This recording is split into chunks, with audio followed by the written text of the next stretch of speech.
Sophie is an art student. She's painting something really curious. It's a greenhouse. But there's a white house inside the greenhouse, and a red house inside the white house. And there are lots of cubs inside the red house. Can you guess what exactly Sophie is painting?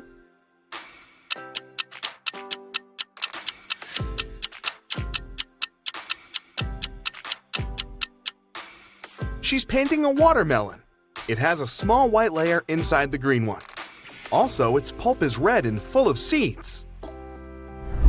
Sophie is walking down the school hallway and meets her best friend Paul. There's a huge stain of red paint on his stomach. Sophie asks him, "Paul, what happened here?" Paul replies, "I was walking to the classroom, but suddenly some mad students sneaked up behind me and splattered paint all over my back. And then he just teleported like a superhero." Sophie says, "Stop fooling around," and leaves. Why?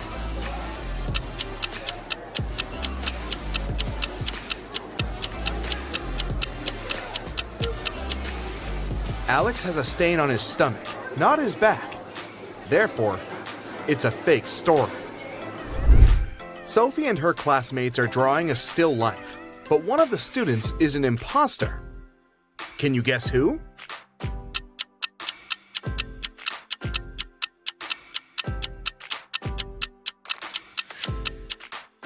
This guy's work is nothing like what others are drawing, but it's not a crime. But this lady over here has a police badge in her pocket, which means she's probably working undercover. Sophie enters an auditorium. 3 of her 3 classmates are very busy. Julia is standing on a ladder and hanging pictures. Paul is carving a sculpture from marble. And Nina is filming Paul. Which one is in greater danger?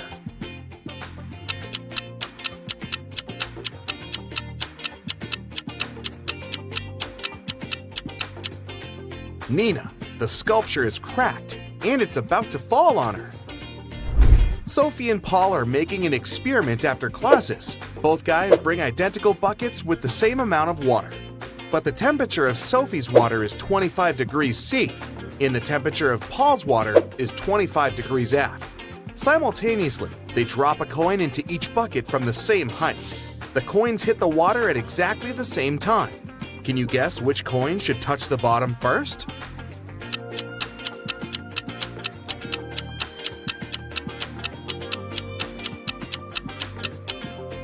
The coin in Sophie's bucket. At 25 degrees C, water is liquid, while at 25 degrees F, it turns into ice.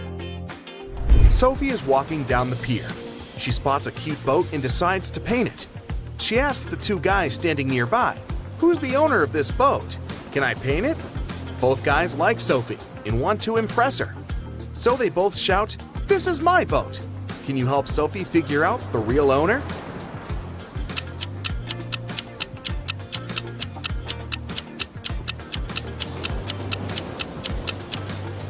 There's a blue jacket on the chair in the boat that matches the pants of the guy on the left.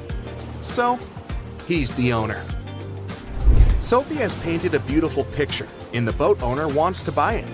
He gives her a box with gemstones. All but 2 are blue, all but 2 are green, and all but 2 are red. How many gemstones are in the box?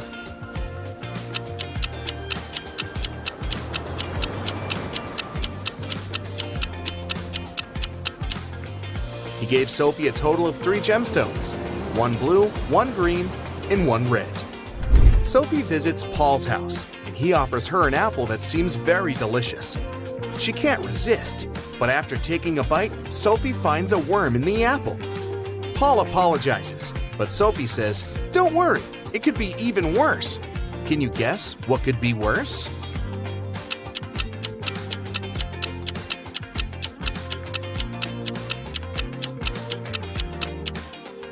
Sophie could have found a half of worm. The next morning, Sophie enters the classroom. She sees Nina claiming that she had painted this portrait. Sophie gets furious and says, "You're a liar! It's my work!" Can you spot the real author?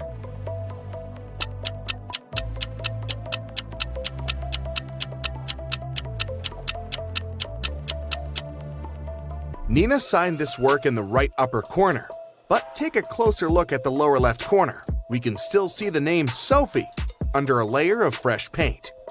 Therefore, Sophie painted this portrait.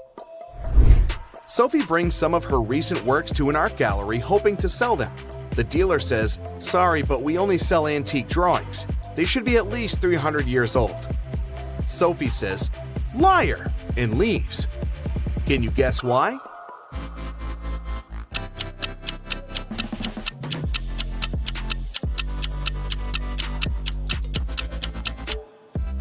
Take a look at this painting.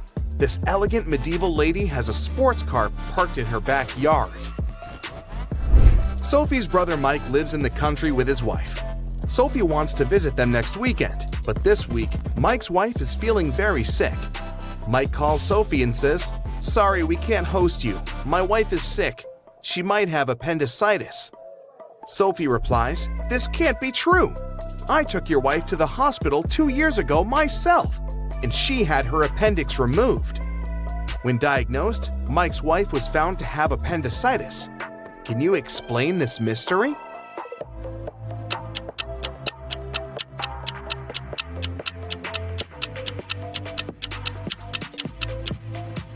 It's possible because Mike had remarried and forgot to tell Sophie.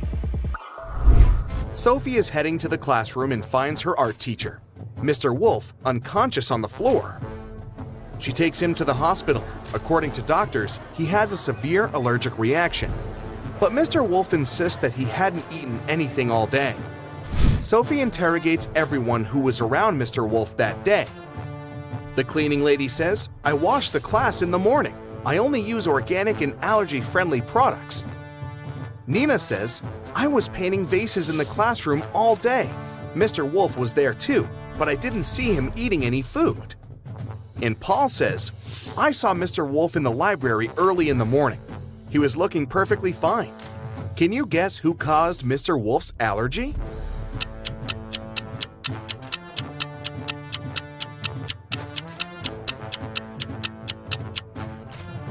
The cleaning lady. Although she used allergy-friendly products, she put the pencils in a jar with paint remover while cleaning his desk. Later that day, Mr. Wolf took one of these toxic pencils, chewed it, and got sick. Sophie returns back to the art school to prepare an exhibition. She's standing at the center of a ladder, preparing to hang a poster on the wall. She climbs up 6 steps, but suddenly the ladder begins to stagger, forcing her to come down 10 steps.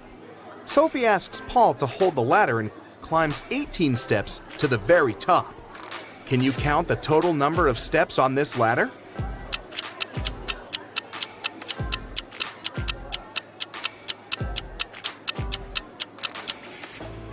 Let's say that the middle step number is x. From the middle step, Sophie goes up 6 steps, which is x plus 6.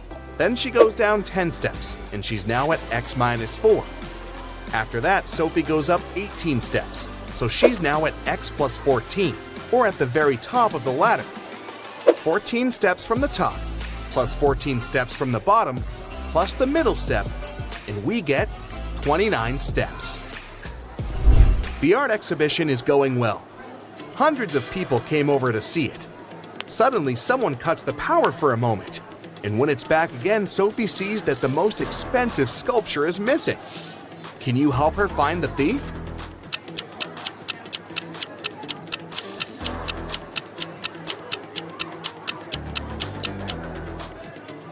This elegant lady on the left. Her bag is looking full now, and it's hanging on the opposite shoulder. 3 art dealers approach Sophie during the exhibition to offer collaboration. Isabella shows her a picture of a beautiful villa on her phone and says, "Young lady, you must come to my art residence in Italy this summer. I'm ready to cover all your expenses." Sebastian says, "Darling, I'd love to buy 2 of your paintings for my private collection. Do you accept checks?" And Tina says, "I have a new book coming out this fall. Would you like to draw illustrations?" Only one of these deals is not fake. Can you help Sophie figure out which one?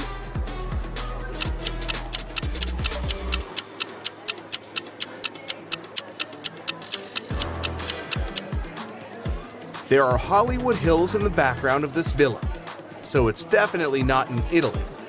Therefore, Isabella is a liar.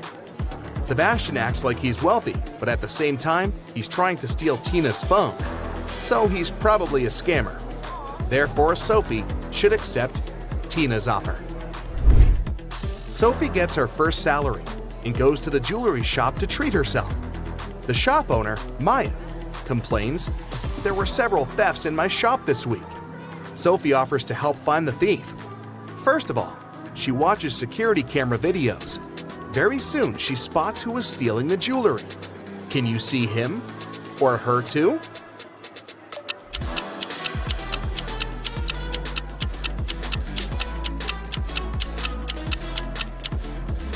This lady is hiding the jewelry in her umbrella. Sarah was in her hotel room when she heard a knock on the door. When she looked through the peephole, she saw a man standing outside. "Sorry for bothering you. I'm the hotel manager," he said. "Our database has crashed, and I need to recheck some information." Sarah said she would be back in a moment, got away from the door, and called the hotel security. She said there is a man trying to rob her. How did she know?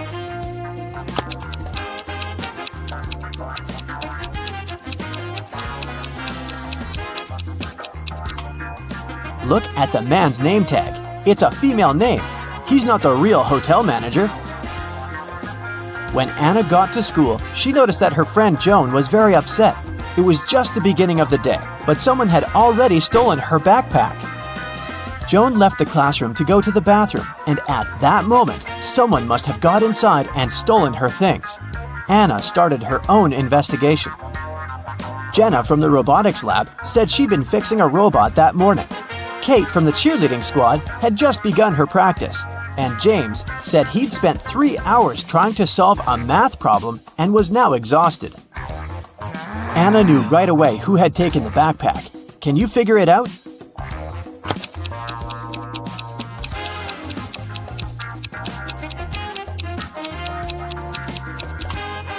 It was James. The school day had just started. How could he have been there for 3 hours already? On a beautiful morning, Michael and Christina went on a hike. At some point, they saw a river they had to cross. Both of them needed to get to the other side. However, the boat could only make one trip back and forth and take one of them at a time. Still, both of them managed to get across. How?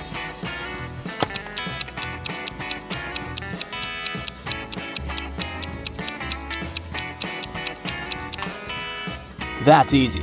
They both went on a hike on the same day, but they weren't together, so they arrived at the river at the same time, but they were on the opposite banks. So after the boat took Christina to the other side of the river, Michael managed to get to the opposite bank too.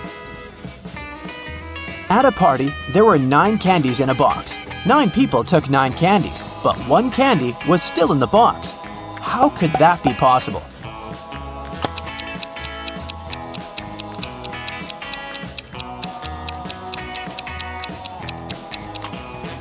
The last person took the candy that was still in the box. When the day after tomorrow becomes yesterday, then today will be as far from Sunday as the day it was today when the day before yesterday was tomorrow. Which day is it?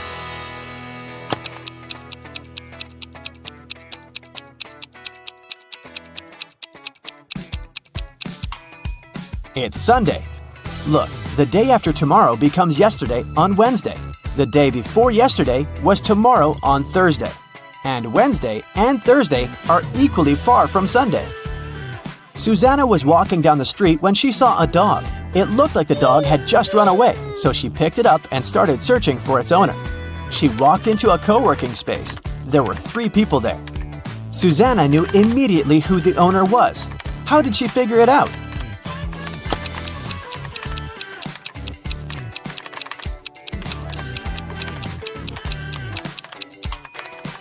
Look at the guy in the middle.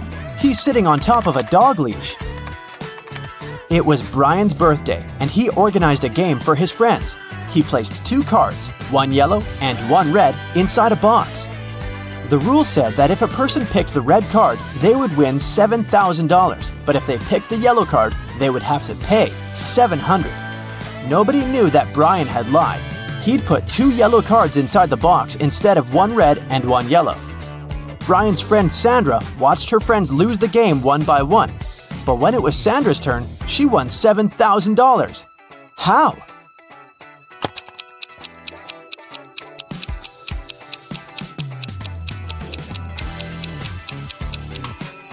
When it was her turn, she picked one of the yellow cards, not showing it to anyone. Then, she picked the remaining card, which was also yellow, and showed it to her friends. Brian had to admit that the first card she'd drawn and hidden was red. Otherwise, all his friends would know he was a liar. Way to go, Sandra. Amy has to escape from a high-security room, but to do so, she has to solve a riddle. There are 2 strings in the room, and the only information she has is that each string takes exactly 1 hour to burn. She needs to time exactly 45 minutes with the help of the strings. How can she do it?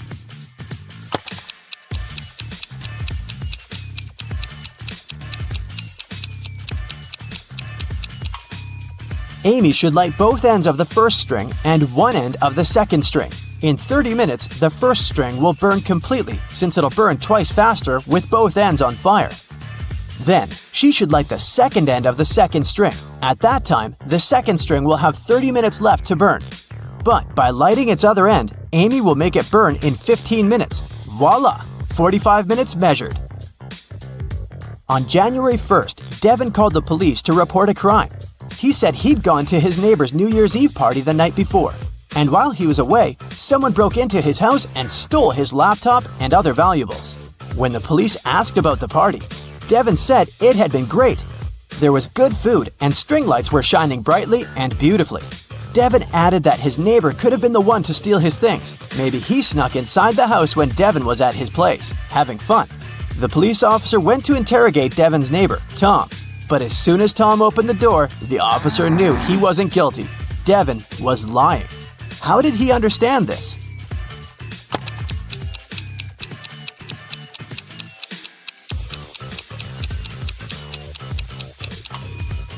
Look at the string lights on the tree. They're missing 3 bulbs. It means they couldn't be working the night before. Devin is lying. Matthew was on an expedition to the South Pole. He had been exploring the area for days when a storm began. Looking for shelter, he managed to find 2 caves. In the first cave, there was a very hungry-looking polar bear. In the second cave, the air was filled with toxic gas. Which cave should he choose?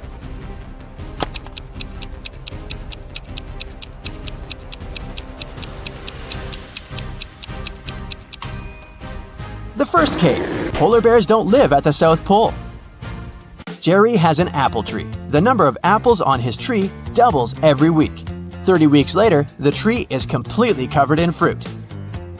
Can you guess how many weeks the tree will need to become covered in oranges?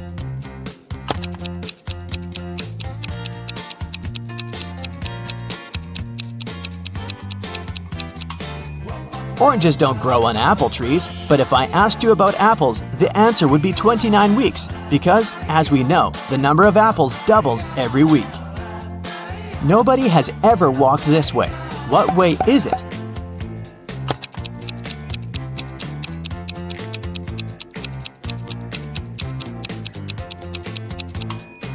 The Milky Way. Dave was held in a 150-foot high tower of an ancient castle. In his cell, there was nothing other than a pair of scissors and a 75-foot long rope. Despite this, when the guards came to check on him the next morning, they saw he had managed to escape. How did he do it?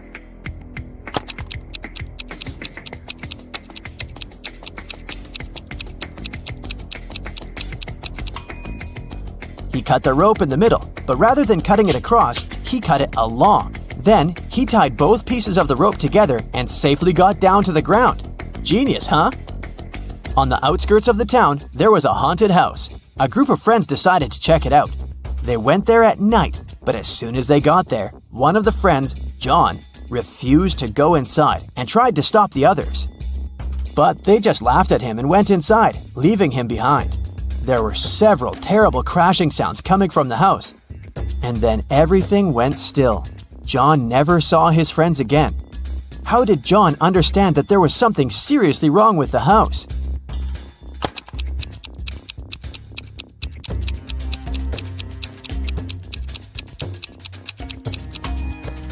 John was very attentive. He noticed that there were lots of footprints leading towards the house, but none going away. Rachel was in her office when security called her, saying there was a robber in the building and he was trying to escape. She ran to the elevators to get outside.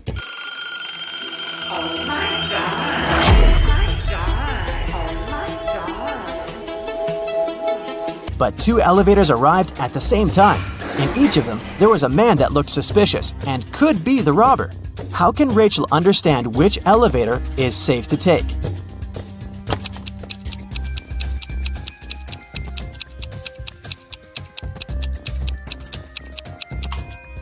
The one that's going up. If the robber is trying to get out of the building, his elevator will be going down. So Rachel should take the one going up. Betty has a sister, Amy. Gail is Betty's mother. Meanwhile, Dan is Gail's father and Samantha is Dan's mother. Can you figure out how Amy is related to Dan?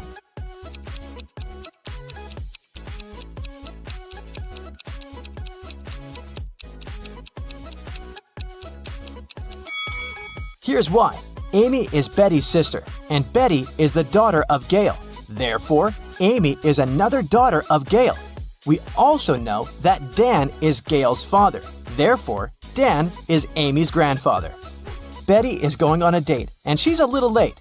Her boyfriend, Stan, is already waiting for her inside their favorite coffee shop. Can you find him?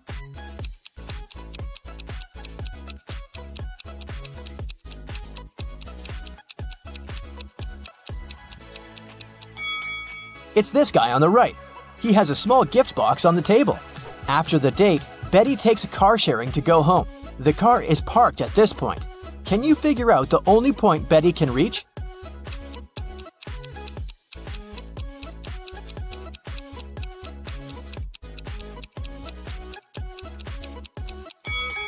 If Betty takes this weird route, she can only reach point 3.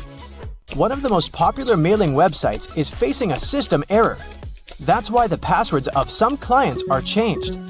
Betty writes a message to the company's representative. My password is altered. I'm not able to log in. The company replies, this time your password is distinct and it has 8 letters, out of which 2 are the same as in your previous password.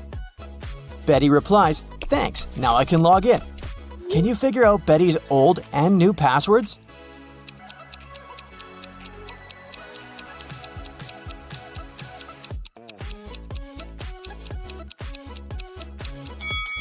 Her new password is distinct, and the old one is altered.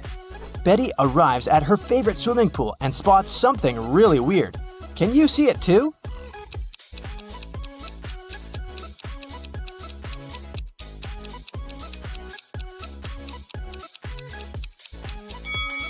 Someone swapped these guys' shadows. After swimming training, Betty goes to the public shower. There are other people in shower cubicles nearby. Can you spot who's unwanted here?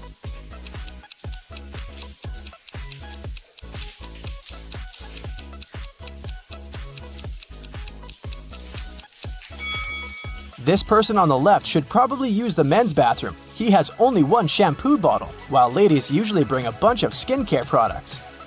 Betty meets her best friend Rob. He always tells the truth.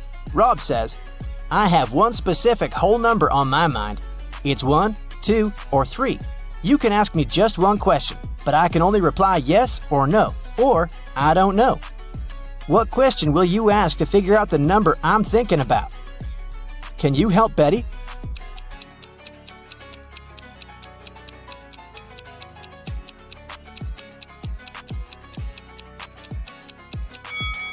She should say, I have one whole number on my mind. It's between 2 and 3. Is the number I'm thinking of smaller or equal to your number? This way, if Rob replies no, then the number is 1.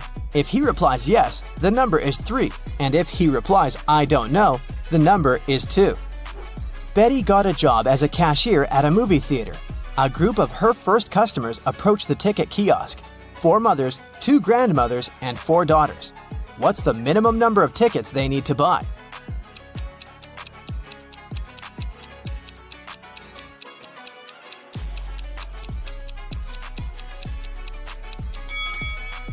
Only 6. Betty has 3 keys that open 3 different doors. How many attempts does she need to figure out the key for each door?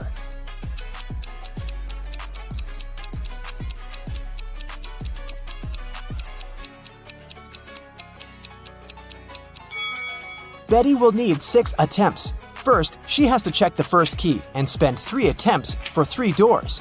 Then, check the second key, 2 attempts for the remaining 2 doors. And then use the third key to open the last door. Betty enters the cafeteria and spots a thief right away. Can you see this person too?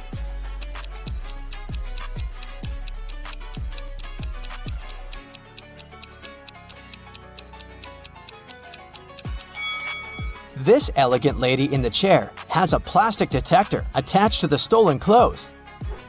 Someone robbed the movie theater. Betty calls the police and they arrest 3 suspects. Officers check the guy's passports. Can you spot a fake ID?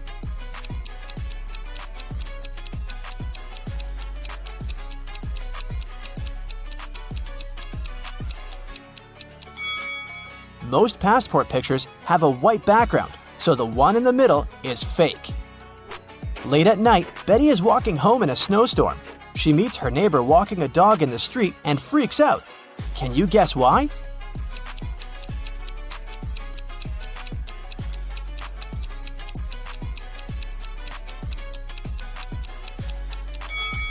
The dog leaves footprints from only 2 paws. Betty continues her walk and sees another odd thing. Can you spot it too?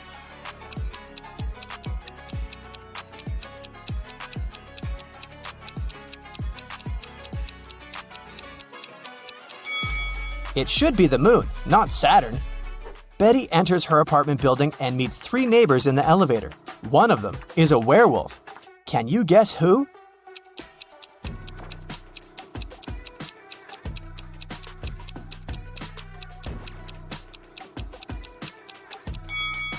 This lady on the left. She's wearing a moon necklace. Betty goes to sleep and wakes up in an arena. The speakers announce that she must fight with one of these 3 hybrid creatures. Which one should she choose to stay alive? A polar bear with a head of a tiger, an elephant with a wolf head, or a hybrid with a face and body of a huge squid and the legs of a human?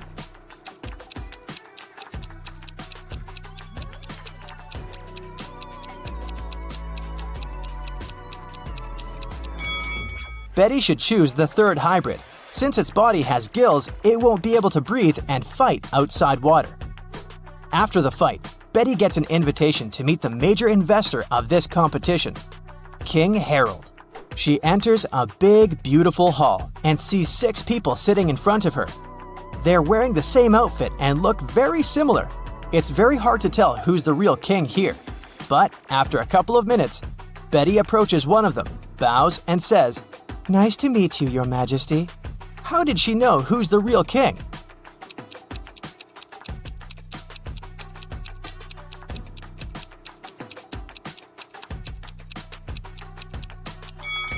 All the other guys were looking at the king very attentively to imitate his manners and actions. Meanwhile, the real King Harold was sitting calmly. Betty returns home and faces bad news. Her cat Fluffy is missing.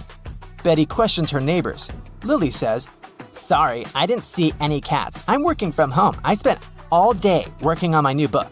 Vanessa said, "I haven't seen Fluffy today, and it's cool because I have a terrible allergy to cats." And Bob said, "I think I heard a cat meowing on the balcony a couple of hours ago." Can you guess who stole the cat?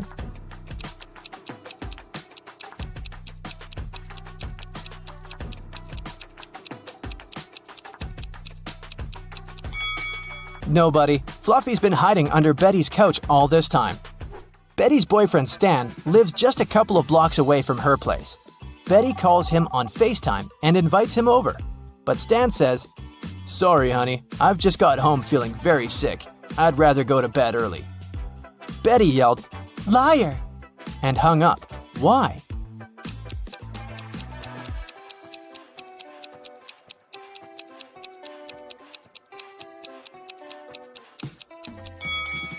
Take a look at Betty's window. It's pretty dark. Stan lives only 2 blocks away, but there's a bright blue sky in his background, which means he's definitely not at home. Betty makes a beautiful sandcastle and then lies down.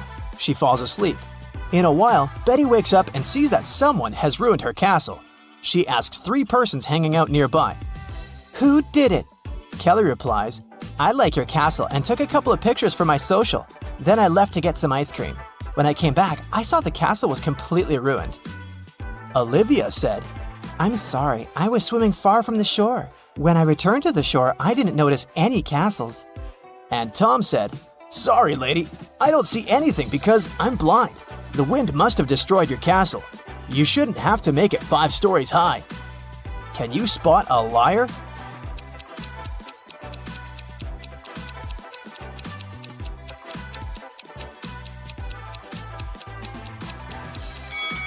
Tom is lying.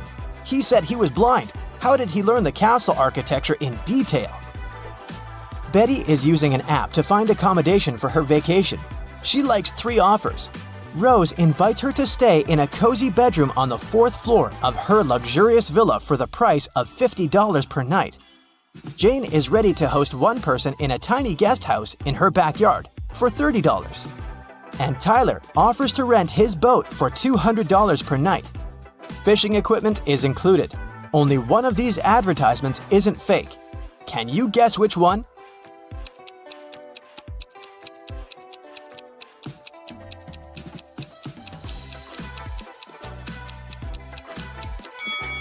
This villa is 3 stories, and Tyler's picture is hanging on the pier.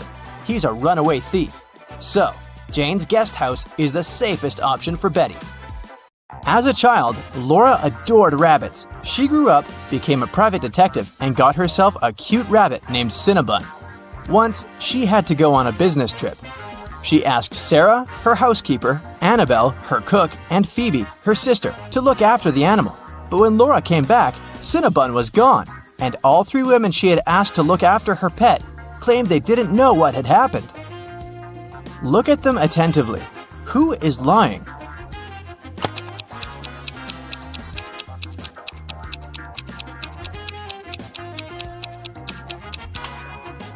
It's the cook. See? It's Cinnabon's collar in her pocket.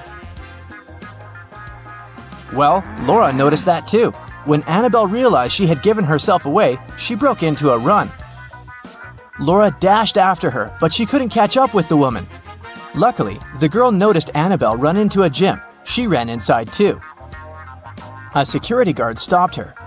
Apparently, all members of this exclusive sport club were supposed to know a special passphrase to enter the facility. Laura was lucky to notice a note with a hint next to the door. Can you help Laura figure out the passphrase?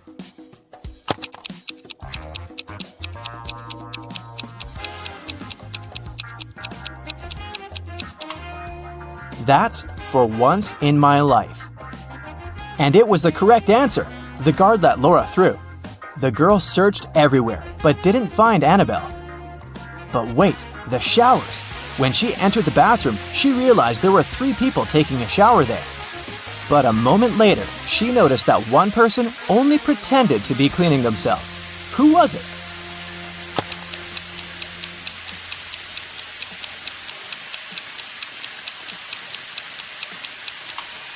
It's the person in the second cubicle. The water is running, but there's no foam. They don't use any soap or sponge. But, surprise, surprise, the person who pretended to be taking a shower wasn't Annabelle. Then where could the cook hide? Suddenly, Laura noticed a white sheet of paper on the floor. She picked it up. It said, "Follow the white rabbit." Look around the room attentively and try to figure out where the girl should go.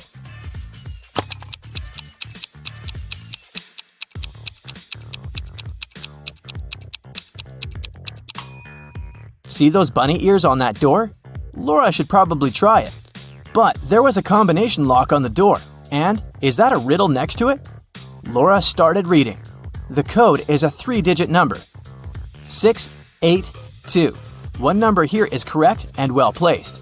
635. One number is correct but in the wrong place.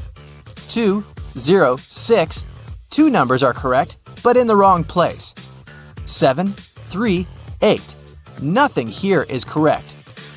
780. One number is correct, but in the wrong place. Can you help Laura figure out the code?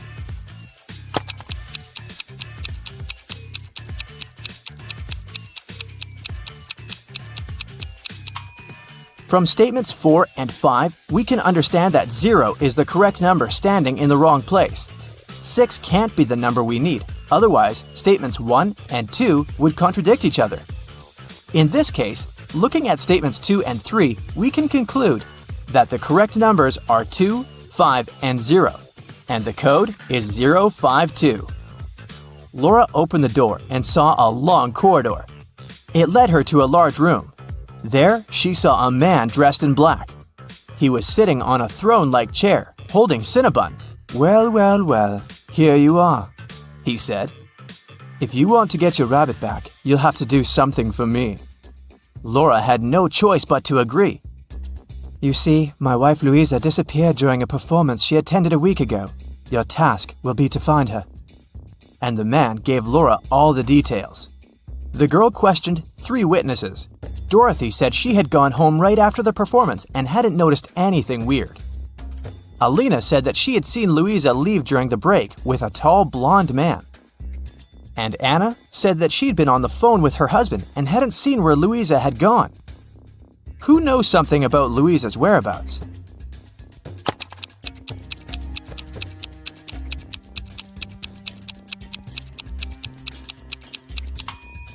Alina, look! During the intermission, she wasn't wearing her glasses. Neither did she have her lenses on. Look at how clumsily she moved. But then, how could she see Louisa leaving with a man? After Laura pressed Alina, the woman cracked. She admitted that she had seen some woman pulling Louisa away, but she was afraid to tell the truth since the woman seemed extremely unfriendly. Alina gave Laura a piece of paper the woman had dropped, but whatever was written there, it was a cipher. Can you help Laura crack it?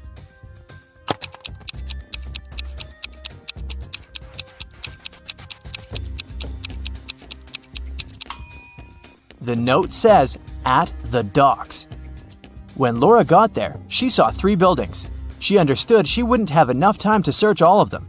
She needed to choose the one where Louisa was kept, and fast. Can you help Laura?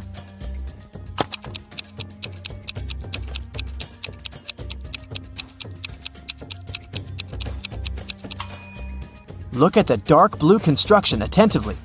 Next to the window, there's the word "help" scratched with some sharp object.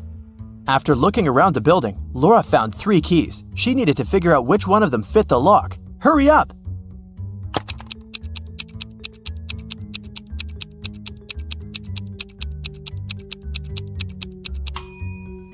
Right, this is the key.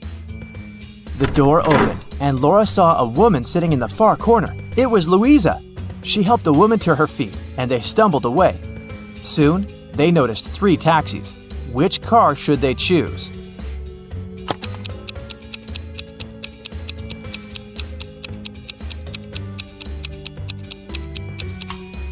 The first one doesn't have a license plate.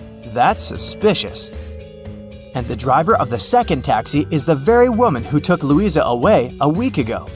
She's wearing a fake mustache and a baseball cap, pretending to be a man. Laura and Louisa should choose the third taxi. But luck wasn't on their side that evening. The car broke down before they could get to Louisa's husband.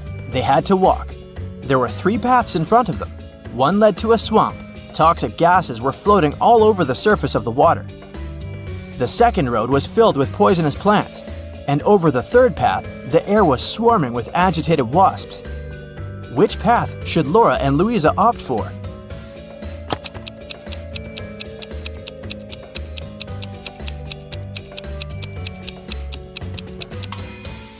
The second. At least the plants can't move, so if the women are careful, they'll be able to avoid touching them. Finally, they arrived at Louisa's house. Once the man in black saw his wife, he hugged her and turned to Laura. "I'm so sorry for using such methods, but I was getting desperate. I can't tell you why, but I had to keep her disappearance under wraps. That's why I chose to involve you. Thank you. I want to give something to you, but to get it, you'll need to crack this riddle." An electronics store owner came to work one day and saw that his safe was open. His money was nowhere to be found. He called the police.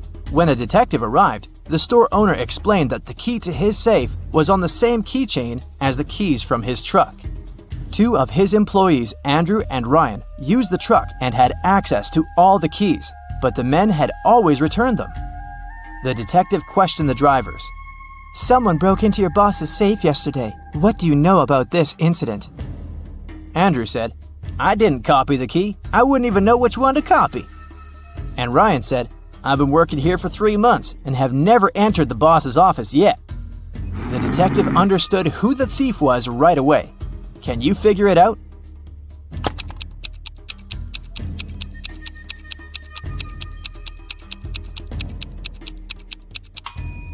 Andrew stole the money.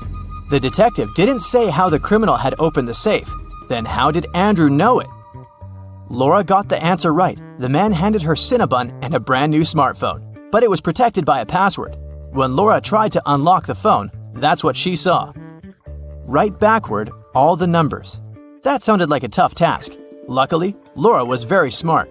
She didn't need much time to write the correct answer and unblock the gadget. So what was the password?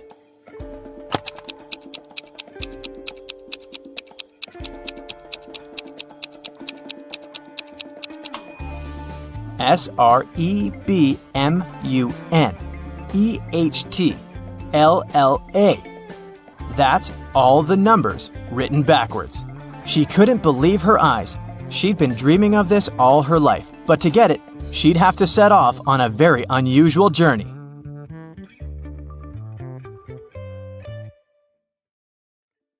Now, Rosie and Peter are having a date. Both of them are pathological liars. The waiter asks their ages. Peter says, "I'm definitely not over 30. Rosie replies, "I'm 28 and Peter is at least 5 years older than me." Peter adds, "Nah, Rosie is at least 29.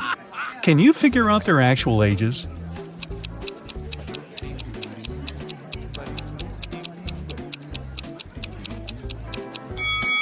Since we know that all statements are false, let's assume the opposite. Peter is definitely over 30. Rosie is not 28, and she's at most 4 years older than Peter. And Rosie is at most 28. Now, from the first statement, we can conclude that Peter is at least 31 years old. The second and third statements tell us that Rosie is younger than 28. We also know that the maximum gap between their ages is 4 years. Therefore, Peter is 31 years old and Rosie is 27. Rosie arrives home from her date and makes herself a cup of hot chocolate. Suddenly, a soccer ball crashes through her window and breaks the mug. Rosie looks out the window just in time. She sees 3 neighbors running across the backyard, the Smith brothers. Their names are Miles, Mark, and Mike. The next morning, Rosie finds a note in her mailbox. It says this: "Which one of the Smith brothers should Rosie question?"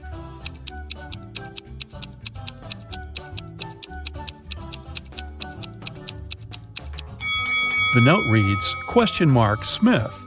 Therefore, Rosie should blame Mark." Mark apologizes to Rosie. She replies, "I'm going to forgive you if you crack my riddle. So listen carefully. I came first on earth, but second in heaven. I also come twice a week, but just once in a year. I stay away for months, but you can find me in February. What am I? Can you help Mark solve this puzzle?"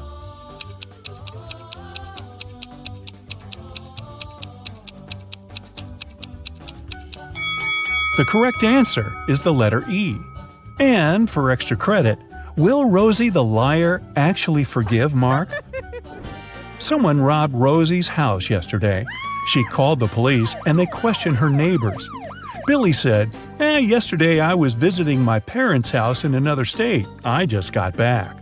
Phil said, "For safety reasons, I had to spend last night in a hotel room. Construction workers urgently repaired my roof during the night. Thankfully, they finished by this morning."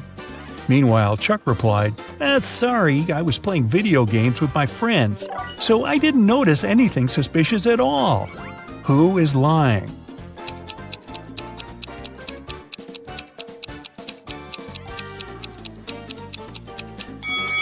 fill.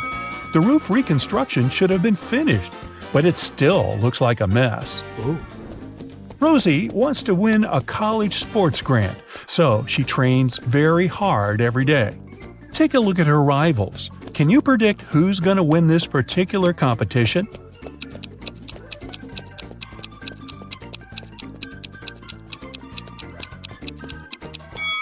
The left runner will be the first to cross the finish line. The right guy's shoelaces came undone. Meanwhile, Rosie, who's running in the middle, put her hand on her stomach because she's struggling with a cramp. That's why her chances of winning are low. The next day, Rosie buys chocolates on the way to the gym. She can't eat them in front of the others because their coach, Tina, asks all runners to stay away from sugar products. So Rosie decides to hide the chocolates in her locker. During the break, she opens her locker and finds out that the chocolates are gone. She questions 4 teammates. Karen says, "I was washing my hair in the shower." Kelly replies, "I was talking to my boyfriend on FaceTime, and he can confirm that." Zoe discussed her skills with Tina during the break. And Nina enjoyed her sugar-free salad. Who's lying?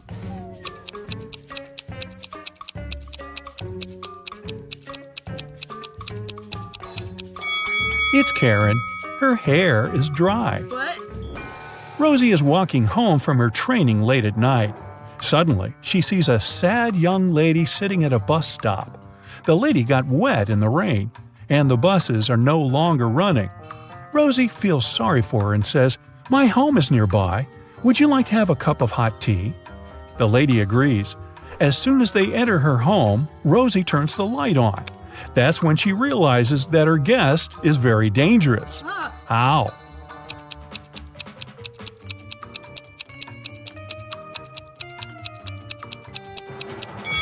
The lady's legs are covered with wolf hair. Take a look at the sky. It's a full moon. She will soon turn into a werewolf. Rosie arrives at work, so we can assume she survived the night. Unfortunately, someone locks her in the underground parking. She wanders around for a while and finds 3 ways out, but only one path is safe. Hungry tigers are hiding behind the first door. It's impossible to get through. The second door is guided by a virtual voice assistant reprogrammed to hate people. It threatens to destroy anyone who enters this door.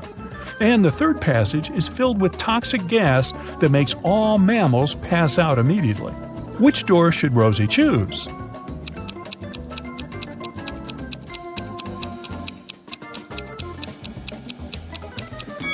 The second one. Those threats are words. At the end of the day, it's just a voice assistant. Rosie discovers an infinite supply of honey, but she only has a 1 5-gallon jar and 1 3-gallon jar. She needs to measure out exactly 4 gallons of honey, taking as few steps as possible. Can you help her out?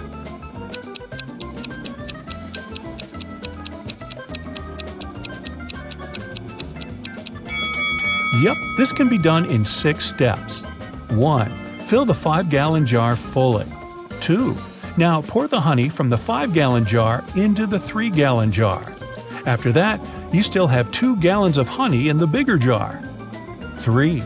Now empty the 3-gallon jar. 4. Transfer the 2 gallons of honey into the 3-gallon jar. 5. Fill up the bigger jar again. 6.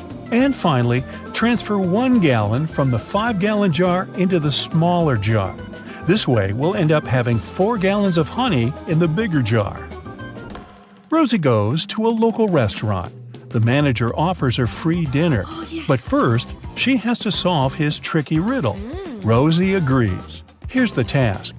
You throw me out when you want to use me. And you take me in when you don't want to use me. Who am I? Rosie nails it right away. Can you solve this mystery too?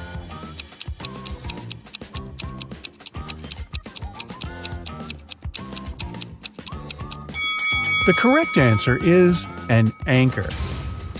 Now, Rosie has 26 blue socks, 13 green socks, 33 pink socks, and 12 red socks. She keeps them in her drawer. how many socks would she have to pull out in the dark to make sure she had a matching pair?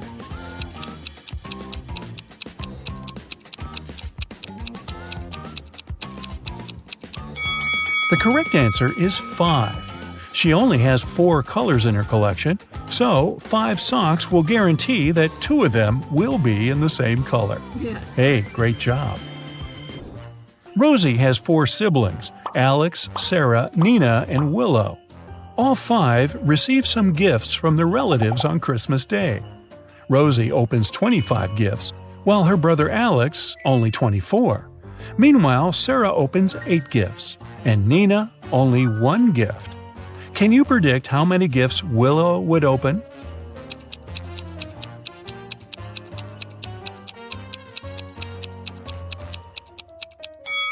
The last name in Rosie's name is Y. It's the 25th letter of the alphabet. Alex's last letter X is in the 24th place. The last letter in the name Sarah is H. It's the 8th letter of the alphabet, and so on. Similar odd logic also works for Willow. The letter W is 23rd. Therefore, she will open 23 gifts. Now, if I were Sarah, I might complain about only getting a third of the gifts her siblings get. But I'm not. Rosie is looking through her granny's pictures. Suddenly, she gets chills because she noticed a time traveler among these party guys. Can you spot this person too?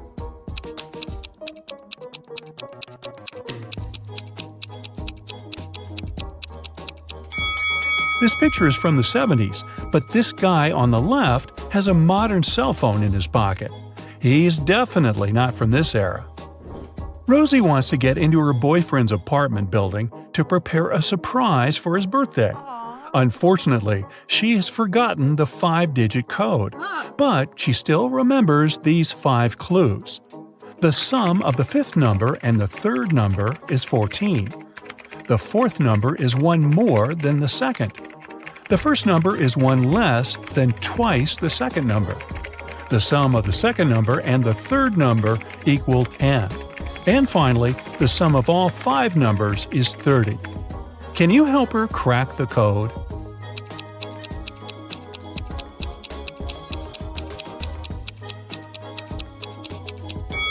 The correct code is 74658. Here's some simple math to explain it. Hey, how about some tricky riddles that will put your brain to work? Ready? How fast can you solve this one? Grace has 7 sons and each of them has a sister. How many children does Grace have in total?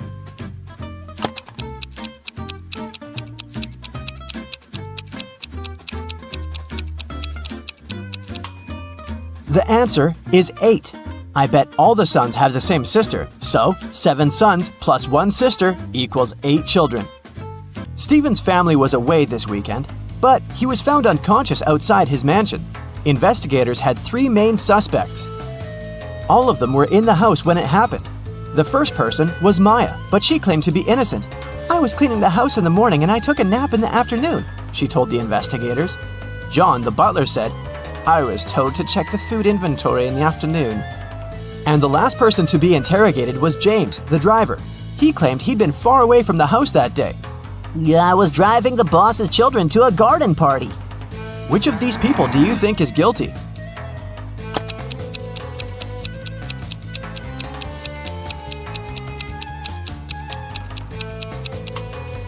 It was James. All family members were away that weekend, so his alibi can't be true.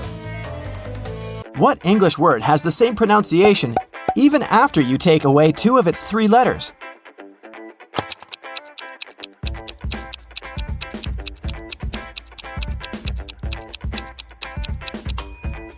It's B.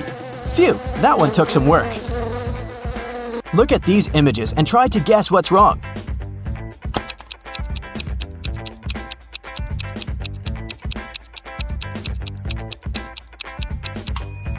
Duh! In the last picture, the woman is trying to eat soup with a fork. Like that would work. On a lazy Sunday afternoon, 7 friends decided to go to the mall. Esme, Evelyn, and Elise grabbed a cup of coffee each, while Ava, Ella, and Emma decided to drink some refreshing soda. Using this logic, can you figure out if Esther chose to drink coffee or soda?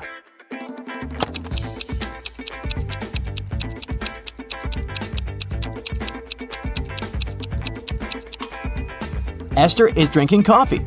The secret is in the girl's name. Esme, Evelyn, Elise, and Esther all have 2 letters E in their names, just like the word coffee. There were 4 pears in the basket and 4 people in the room. Each person took 1 pear. In the end, there was still 1 pear left in the basket. How is that possible?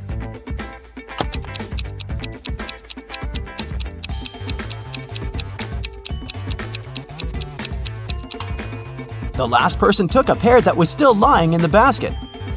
Mary's birthday was coming up, and she decided to treat herself to a relaxing day at the spa. During a massage, Mary dozed off. When she woke up, the money she had in her purse was missing. Oh no! Mary had 3 suspects. The cashier, Erica, claimed, "I was having lunch in the back." Catherine, the masseuse, said, "I went to the back of the store to get some extra oil." The last person was Monica. She was another customer. She said she hadn't seen anything and had just been waiting for her appointment. Can you tell which one is the culprit?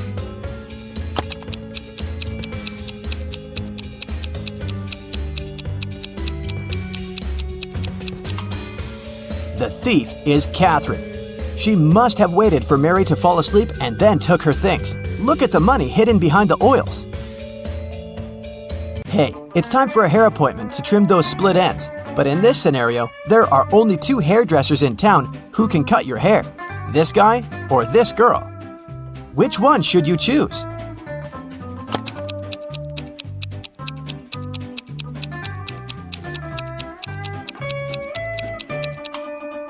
The girl, of course. If there are only 2 hairdressers in town, that means they cut each other's hair. And judging by the haircut the guy gave the girl, it looks like he doesn't really know what he's doing. If a rooster lays an egg on top of this cabin, in which direction will it roll?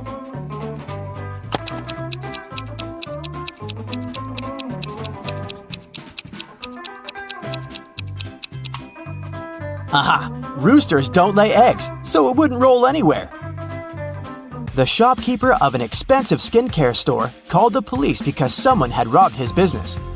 He didn't notice the culprit, but according to the security camera footage, there were 3 customers in the store at the time of the robbery. Police officers questioned each of them. Michael said he'd been buying some stuff for his pets.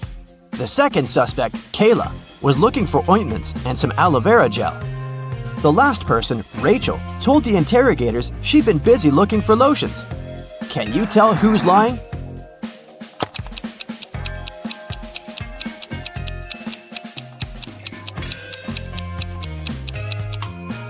Michael is the culprit. The skincare store doesn't sell pet products. Duh.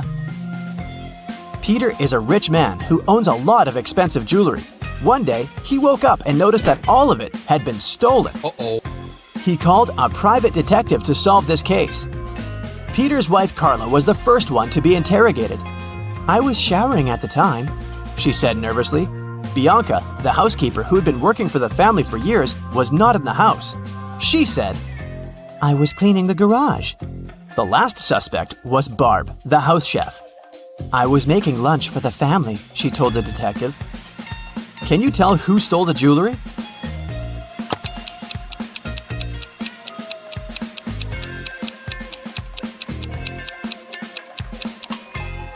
It was Barb, of course. She claimed she was cooking lunch, but the crime happened at night. A man lives on the 80th floor of a high-rise building. On rainy days, he takes the elevator all the way up. But on sunny days, he only takes the elevator halfway to his floor. And then, he takes the stairs the rest of the way. Why does he do this?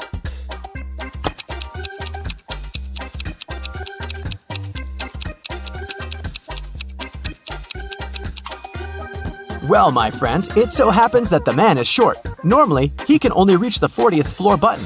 But on rainy days, he manages to push the 80th floor button with the help of his umbrella handle. Genius, huh? On a rainy day, Miranda decided to work from home. At one point, she went to the bathroom. But when she got back, she noticed that her cell phone and money had been stolen right in her own house during the day. There were 3 people in the house at the time. Her sister Beth claimed it wasn't her. I was still asleep at the time because I'd gone to bed late yesterday. Her other sister Anna said she'd been taking a stroll in the garden when it had happened. I was watching the night-scented orchid bloom. And lastly, there was Josh, Miranda's boyfriend. "I've just got home for lunch," he said. What do you think? Which of these three suspects stole Miranda's money and cell phone?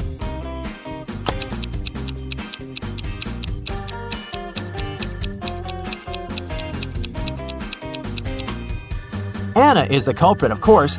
Night-scented orchids only bloom at night, so she probably sneaked in and grabbed Miranda's things while the girl was away. A farmer rode into the village on Monday. He stayed in the village for 4 days and rode out on Monday. How is that possible?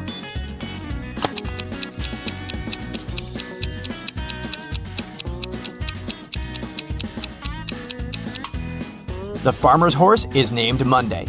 I bet you didn't guess this one, did you? Uncle Ben's farm experienced a terrible downpour, and all but 15 pigs were missing and couldn't be found. How many pigs are still in the barn?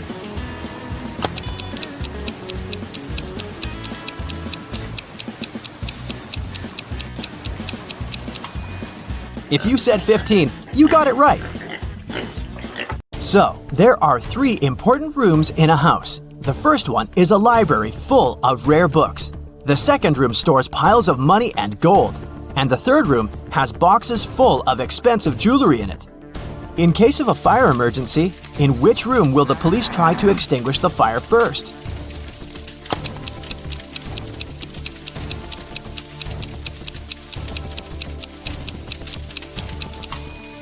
The correct answer is none. Police officers don't fight fire. That's the job of firefighters. Virginia accidentally sent an email to her boyfriend instead of her best friend.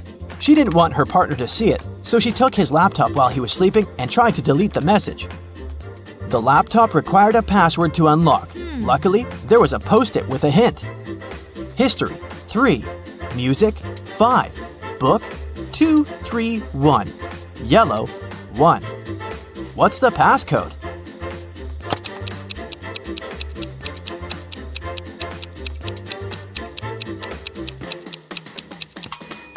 Each number indicated the letter Virginia had to select in the corresponding word. The third letter in history is S.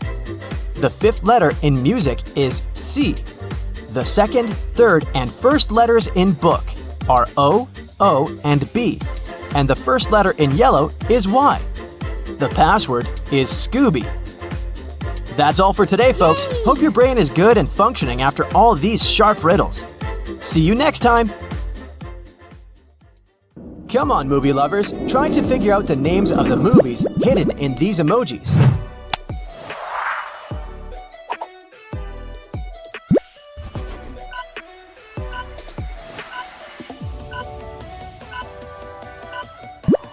That's Teenage Mutant Ninja Turtles.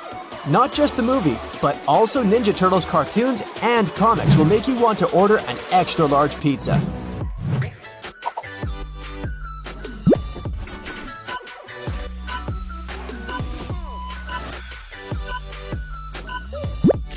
This is Ocean's 11.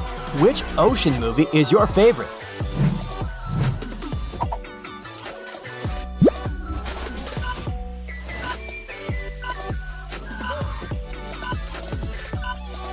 Night night. This is Sleeping Beauty. This movie is a classic now, yet it wasn't a hit at the time when it was first released. Critics thought the movie was too slow and lacked character development.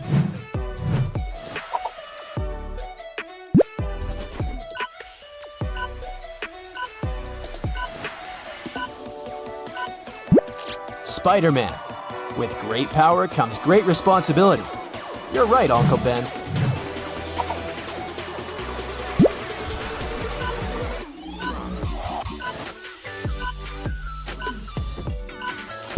It's Men in Black. Okay, it's not so much about dresses as it is about their number.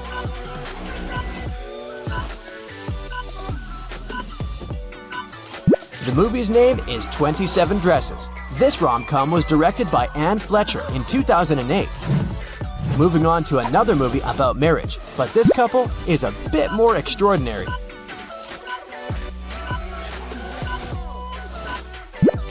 Mr. and Mrs. Smith.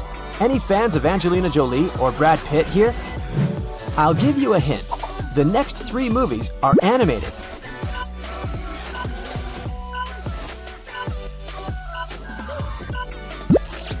Frozen. Do you prefer earlier hand-drawn 2D movies by Disney or the latest 3D ones?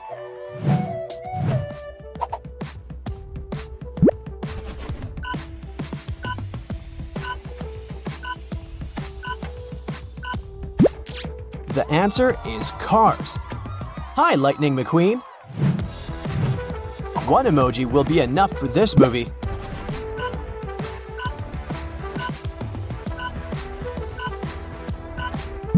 It's The Little Mermaid.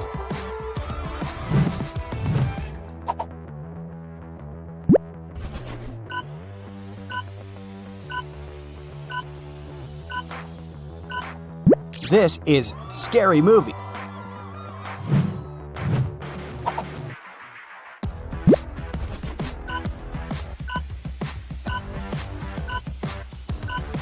The answer is Night at the Museum.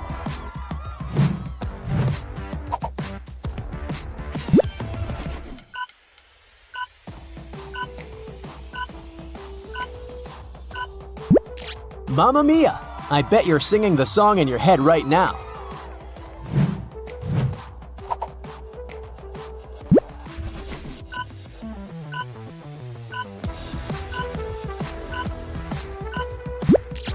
This is Thor, or maybe it's Loki in disguise.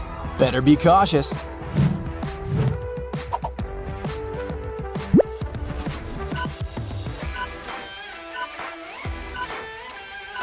The name of this movie is The Boss Baby.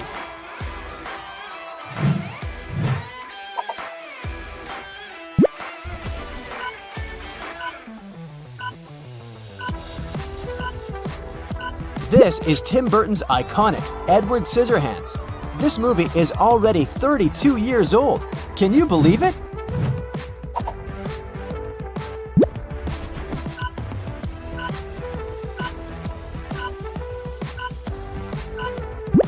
Titanic. The director, James Cameron, wanted to keep the name of the movie confidential, so he called it Planet Ice while getting the shots of the iceberg. Imagine what would have happened if the movie had been released under that name.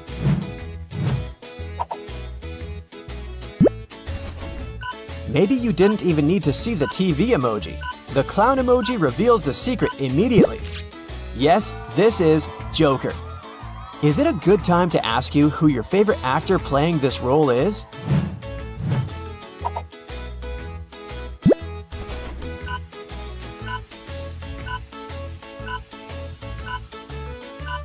The answer is Ratatouille. Animators researched the way real produce rots to show a realistic compost pile in the movie. They left different types of food to rot and then took photos.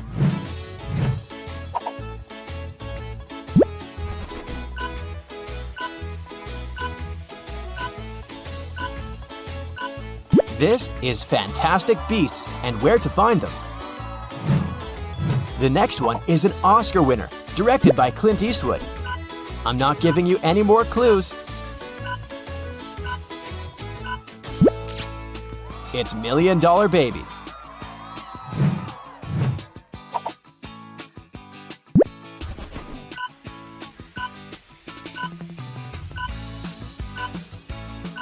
The answer is Finding Nemo. When director Andrew Stanton was pitching his Finding Nemo idea to the chief creative officer of Pixar, he got interrupted. And then he heard this exact sentence: "You had me at fish." Wow, lucky Stanton. Here's another movie Johnny Depp acted in.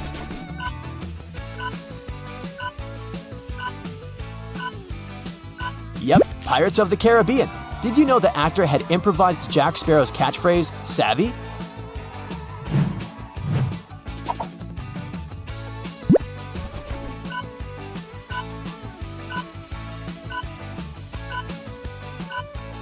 The Sound of Music.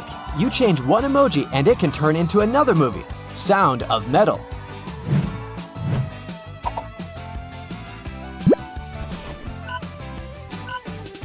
You're likely to guess what movie it is after seeing The Door and the Lion.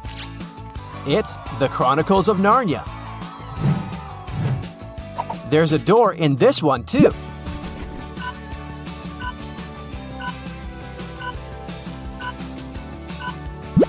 This is Monsters, Inc.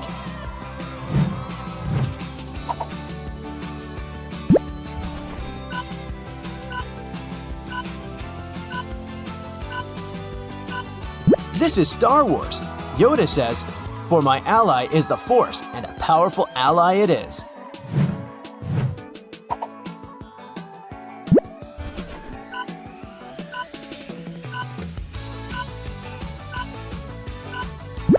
You're right, that's Jaws. Did you know that Steven Spielberg's dogs appeared in the movie? His pooches are famous for playing Police Chief Brody's dogs.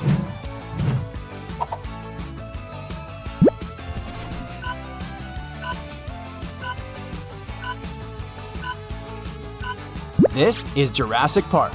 Here's a fun fact for you. Dinosaurs only have around 15 minutes of screen time in Steven Spielberg's Jurassic Park, made in 1993.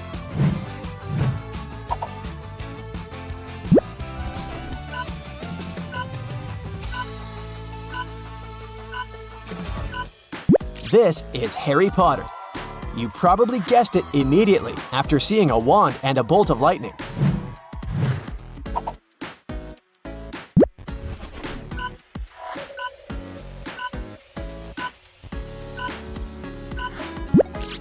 This one's Charlie and the Chocolate Factory.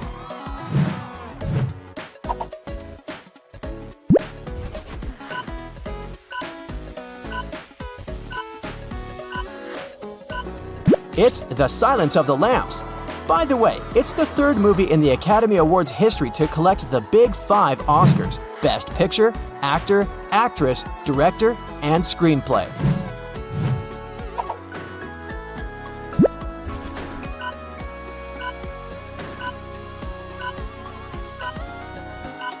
The Lord of the Rings, My Precious.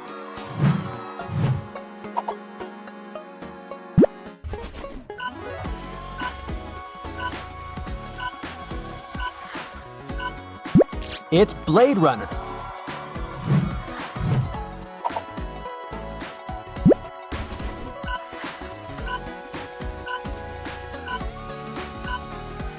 The movie is The Wolf of Wall Street. Martin Scorsese's first cut of the movie was 4 hours. Then he managed to cut it down to 3 hours. Would you still watch the movie if it was longer?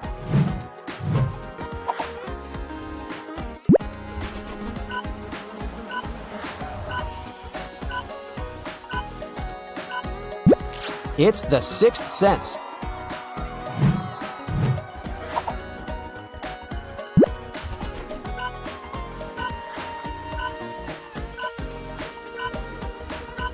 And this one is 4 Weddings and a Funeral.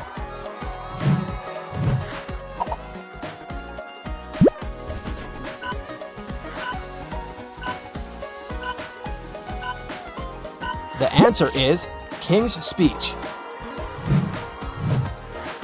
Which movie is this?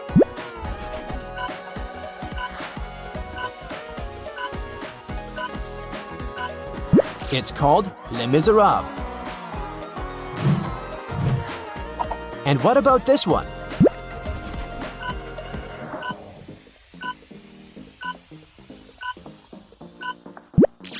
Trainspotting. Can you speak fluent emoji? Continue to test yourself. This time, city names are written with emojis.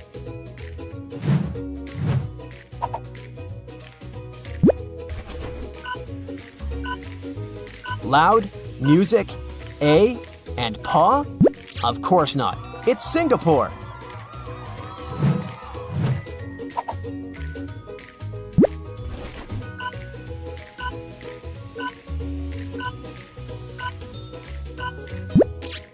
It's Helsinki. Makes sense, huh?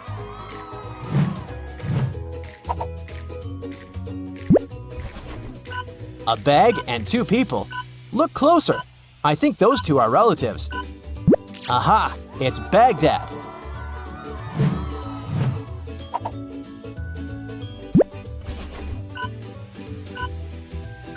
Foot, key, O? No, wait. It's Tokyo. Tokyo.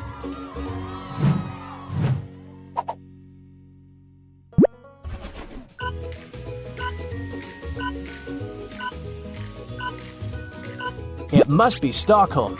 This was a tough one. Congratulations if you guessed it right. Let's continue with some easy ones. Just read it out loud and you'll figure it out immediately.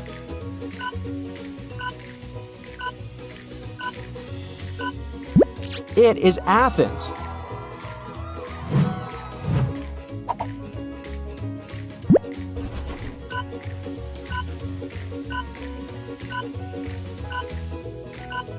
This one's Belgrade. Cities turned out to be a bit harder than movies, I must admit. Tech people, gather up. The next ones are for you.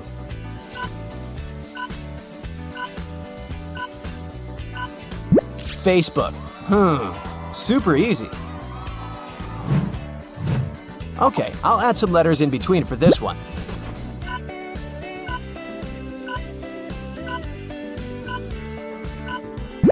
It's Snapchat. This is something you probably use every single day.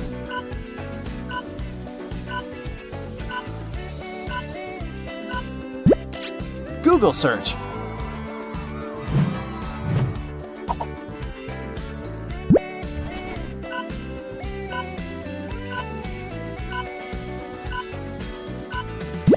It's Dropbox.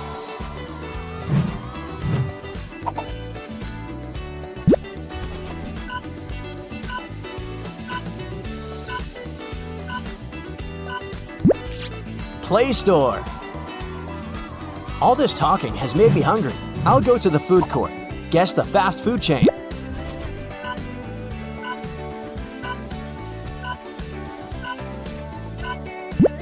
Kentucky Fried Chicken.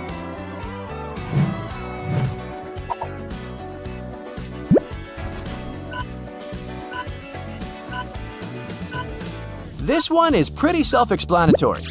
It's Taco Bell.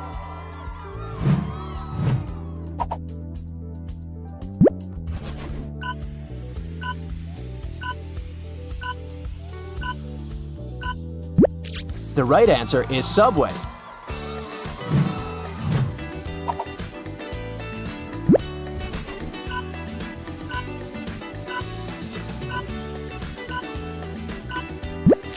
It's Wendy's.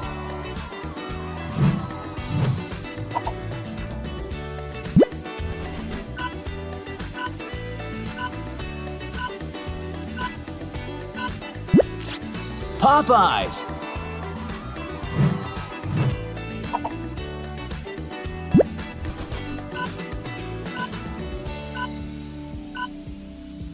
Airby? Nope. Arby's.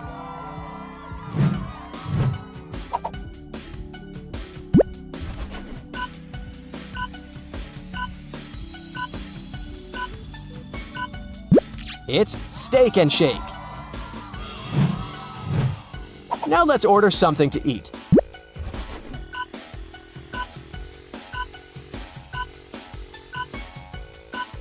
French fries.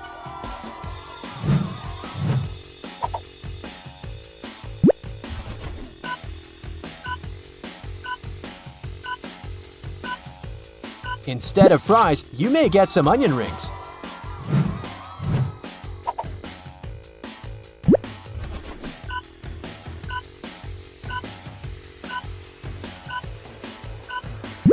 Or a hot dog.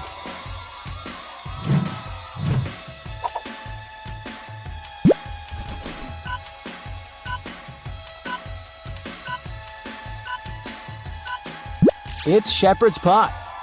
Okay, I've just realized I'm not that hungry. French fries and a hot dog were enough for me. I'll jump straight to dessert. Was it a piece of cake, or did you find it difficult? It's moon pie.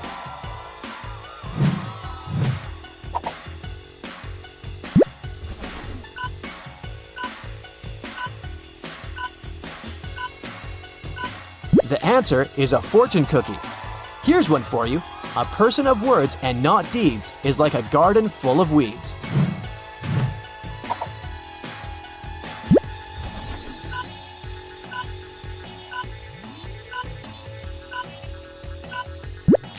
It's cheesecake.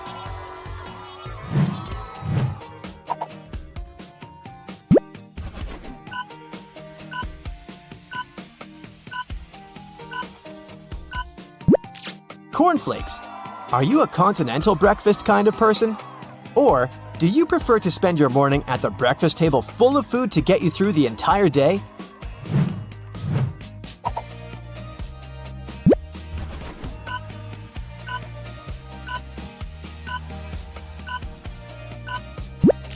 Popcorn.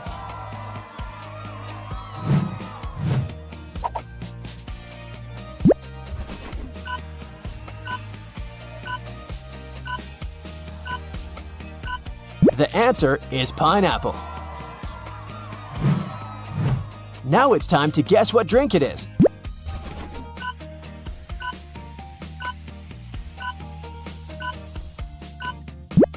It's Red Bull. Bingo!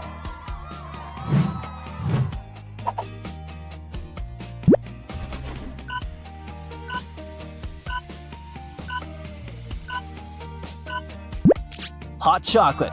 Right you are.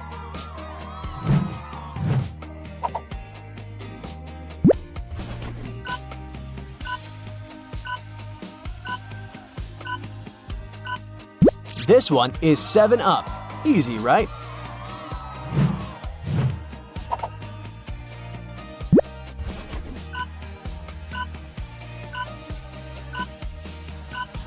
Perfect fit for a day at the beach. It's lemonade.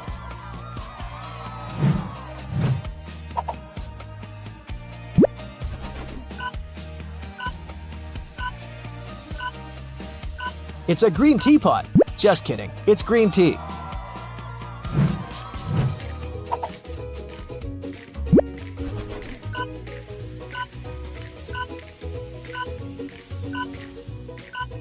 This is Mountain Dew.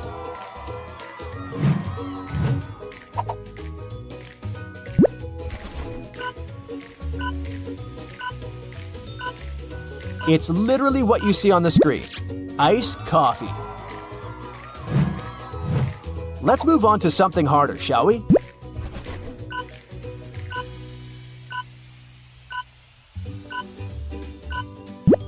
It's Tropicana.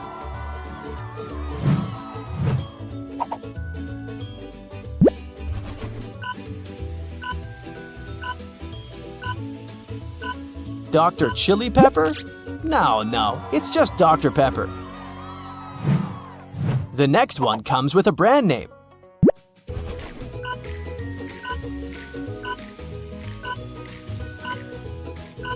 Right you are, it's Lipton iced tea.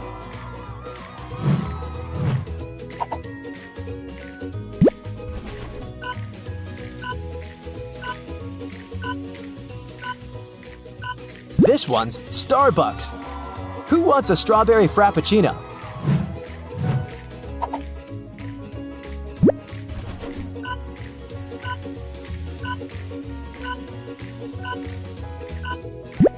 This is a banana milkshake. Nellie is approaching a picturesque field.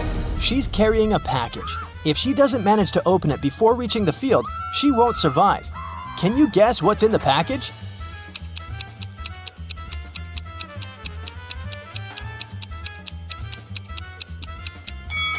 Nellie is skydiving. There's a parachute in her package.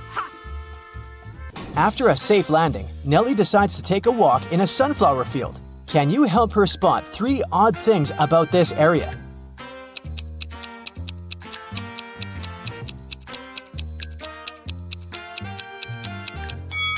This straw man is winking. This sunflower has teeth. And there are 2 suns in the sky. Nellie walks too far and gets lost in the woods. She wanders around for a while and meets 4 guys sitting on one big tree. Can you help her rank them in order of foolishness?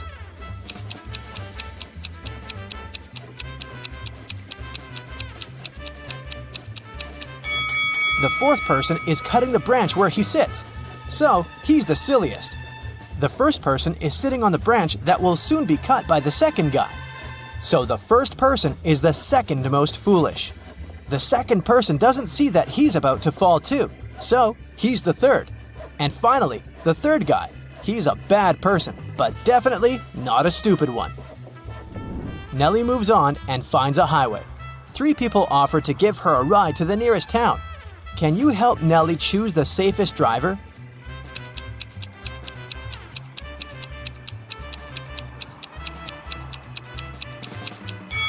Take a look at this guy's car. Its tires are flat, and there's a puddle of engine oil spilled out of the car. Probably not the safest choice. Oh. This beautiful lady and her car are both translucent because they're ghosts. As for this gloomy trucker, he looks pretty reliable. Yeah. Nellie enters a local coffee shop and meets 2 ladies. Both ladies tell her that they are daughters of a famous billionaire. Can you guess who's lying?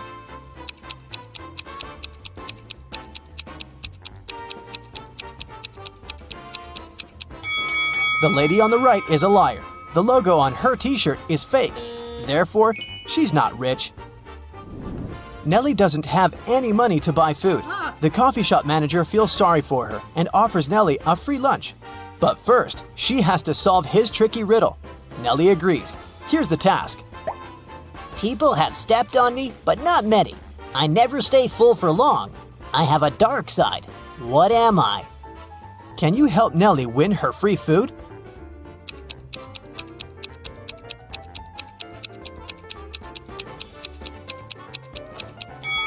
The correct answer is the moon.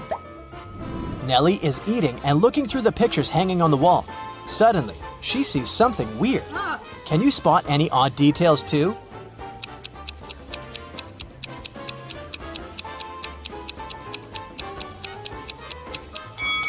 This person appears in both pictures, looking young and pretty. But the time distance between these 2 photos is 100 years.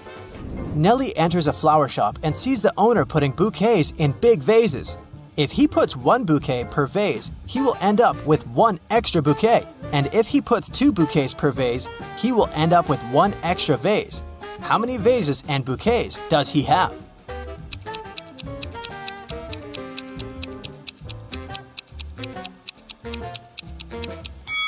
He has 3 vases and 4 bouquets. The flower shop owner offers Nellie a job. He has just received a delivery. There are 3 boxes labeled red roses, white roses, and red and white roses. Each box is labeled incorrectly. Nellie has just 1 chance to pick up a flower from any box and then label the boxes correctly. Can you help her accomplish this task?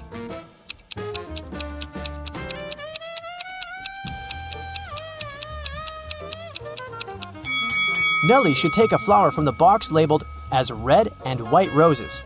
Since they're labeled incorrectly, this box should contain either red roses only or white roses only. Let's suppose that Nellie finds the red roses. Now she can label this box correctly. We know that the white box cannot have white roses. Therefore, now Nellie can label the remaining 2 boxes correctly. After earning some cash, Nellie decides to book a room in the local hotel to get some rest. The manager offers her to choose from 3 empty rooms. Can you help Nellie pick the best option?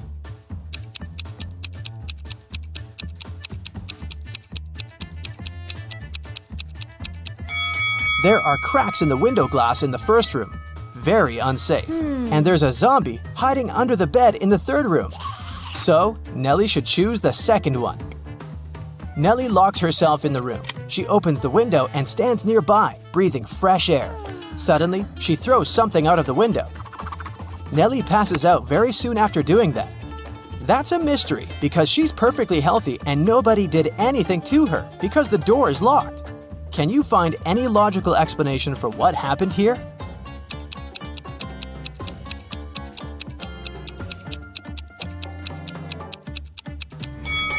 Nellie decided to throw a boomerang out of the window. The boomerang went to the maximum distance and returned back straight to her head. After a while, Nellie wakes up with a headache. She goes to the local shop to buy some aspirin. She spots 3 odd things about this place. Can you see them too?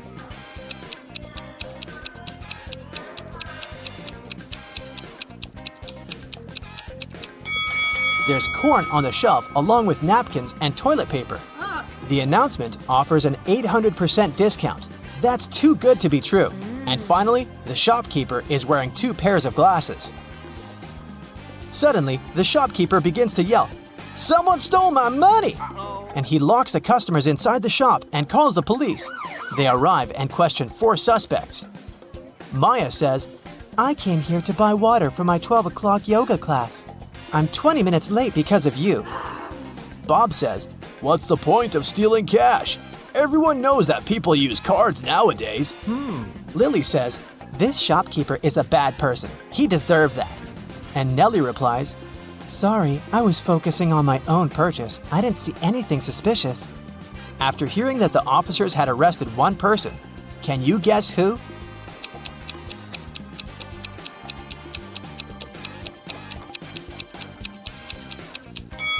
Maya, take a look at the clock on the wall. It's only 10 a.m. She's not late, therefore she's lying. Nellie is walking down the street. She sees a cozy garage sale organized by Miss Green. The fixed price for any item is only $1. Amy buys an old dress. Phil takes this beautiful antique vase, and Vivienne purchases a shabby vintage suitcase. Nellie comes over to Miss Green and says, Oh, "Madam, you've just sold an expensive thing for a song." what? What does she mean? Can you guess?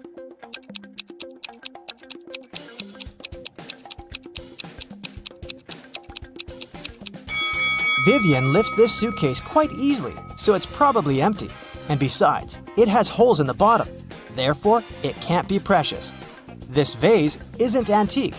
It has a sticker from a dollar store. Although this dress is dirty and torn, it has a large, expensive brooch pinned to it, so many gemstones can't cost just $1. Nellie asks Miss Green if she can use her bathroom. Miss Green says, Sure, it's at the end of the corridor. Nellie is walking down the corridor and confuses the doors. Nellie ends up in this messy kitchen. The door won't open. Can you help Nellie find a key?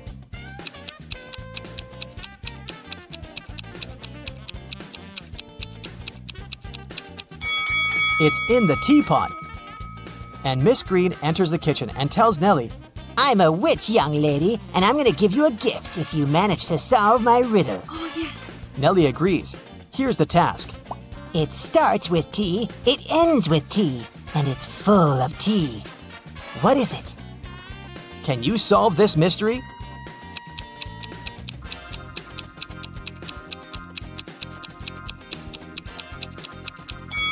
The correct answer is a teapot again. Miss Green brings Nellie to her dusty basement and says, One of these 3 doors leads to a magical world, and the other 2 are fake. You have only one attempt to choose the correct door. Good luck. Oh, yeah. Can you help Nellie out?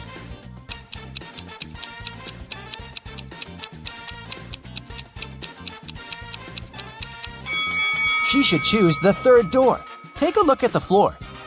Dusty footprints lead to the 3rd door only, which means that doors 1 and 2 are fake. Nellie opens the 3rd door and enters an enchanted forest. There are 4 ways to cross it, but all 4 passages are pretty dangerous. A hungry dragon is waiting for her on the first route. A massive fire is burning all over the 2nd path. And the 3rd path is basically a windowless tunnel. And the 4th passage is full of scorpions and snakes. Can you help Nellie choose the right path?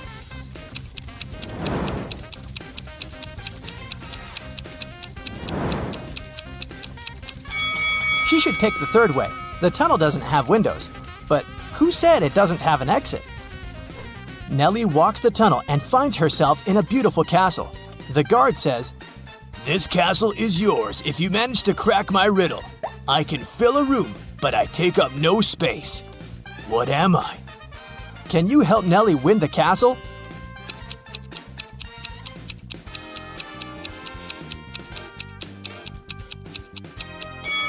The correct answer is light. Carol was invited to a Halloween party in an abandoned house. Her friends asked if she was up for a challenge, and she said yes. Soon enough, she was locked inside a room. In this room, there was one door and 3 light switches next to it. Behind the door, there was an empty closet with nothing but a light bulb. Her task was to figure out which switch controlled the light bulb inside the closet. She could flip the switches however she wanted, but once she opened the door, she couldn't touch the switches anymore. Sometime later, she managed to get it right. How did Carol do it?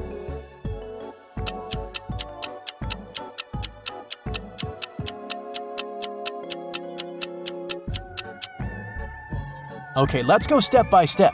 She flipped switch number 1, then waited for a few minutes. Then, she flipped it back to off and immediately flipped switch number 2. Then, she opened the door and checked the light. It was turned off.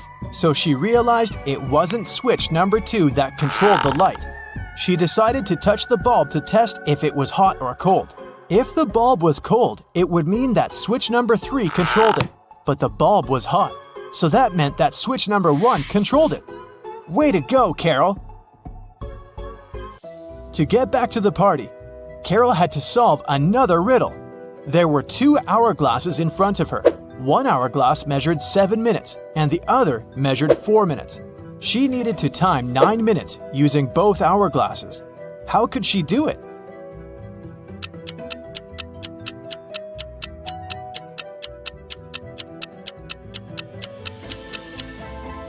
First, she turned over both hourglasses at the same time. By the time the 4-minute hourglass was done, the other one still had 3 minutes left. Carol flipped the 4-minute hourglass over again. By the time the 7-minute hourglass was empty, there was 1 minute left on the other hourglass. And by the time the 4-minute hourglass emptied again, there was 1 minute's worth of sand in the bottom half of the 7-minute timer.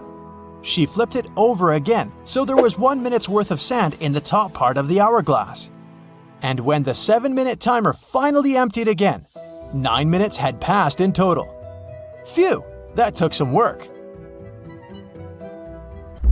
Someone stole a rare diamond from Mrs. Monica Fraser's house. Mrs. Fraser claimed she'd walked into her bedroom one morning and found that the glass box in her dressing room had been broken and the diamond had been gone. She called a detective, who soon arrived at her place and asked some questions. Based on his inquiries, he gathered 3 suspects. Mrs. Fraser's gardener, Steve, had the key to the house.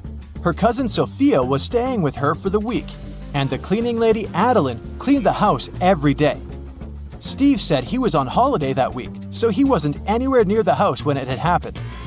Sophia said she didn't even know her cousin had a diamond hidden in her house. And Adeline said that she'd been cleaning the house at around 10 p.m. the previous night. Everything had seemed all right. Who stole the jewelry?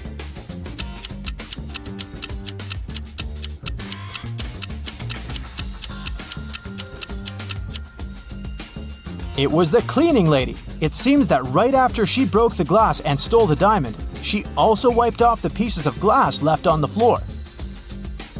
On a cold winter day, Jason woke up after a medical procedure.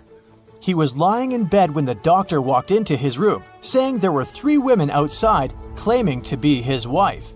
All 3 of them wanted to see Jason, but only his wife was allowed to do so. Look at the women. Which one do you think is telling the truth?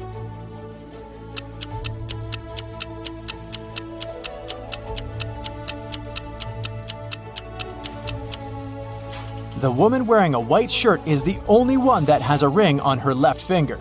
She's the wife. It was a lazy Sunday morning, and John was having breakfast in the kitchen. Suddenly, he heard glass shattering. He walked into the living room and saw that someone had just broken one of his windows. He was mad and decided to go outside to see if he could find the culprit. There were only 3 people in the street, so he talked to each of them. The first was one of his neighbor's children. He was coming back from his football practice, holding a ball in his hands. He said he'd been going home at the time of the incident. The second person was Stephen, John's neighbor and longtime friend. He was carrying a toolbox. The man said he decided to come home to fix John's window. The last person was Julio, a mailman. He was riding his bike, throwing newspapers on people's front lawns. He said it had been hours since he'd passed John's house. Soon enough, John figured out who had done it. How?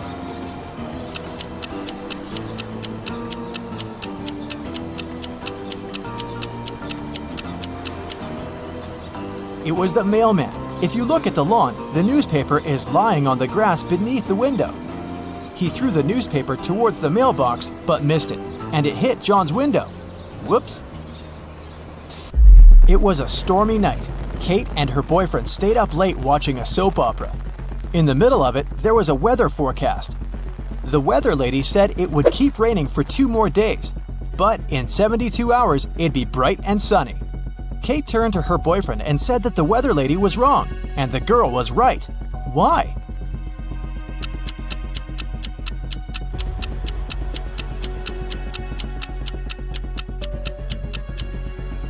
Because in 72 hours, it will also be nighttime, so it can't possibly be bright and sunny. It was Amelia's dream to go skydiving, but she was afraid of heights. One day, her friend took her to fulfill her dream. Amelia jumped from an airplane without a parachute and didn't get hurt. How is that possible?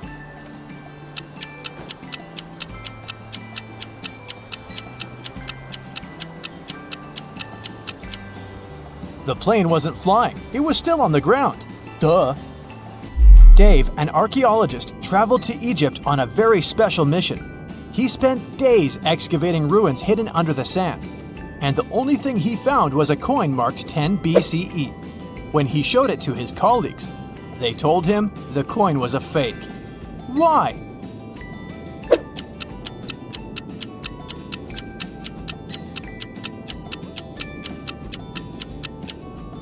Well, because the designation BCE didn't appear until after the beginning of our era.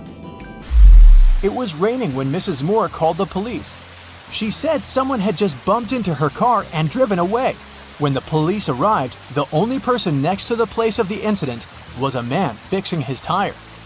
Mrs. Moore said that that was the car that had bumped into hers. However, the gentleman said that it couldn't be true because he'd been busy fixing his car the whole time. Can you tell who's lying?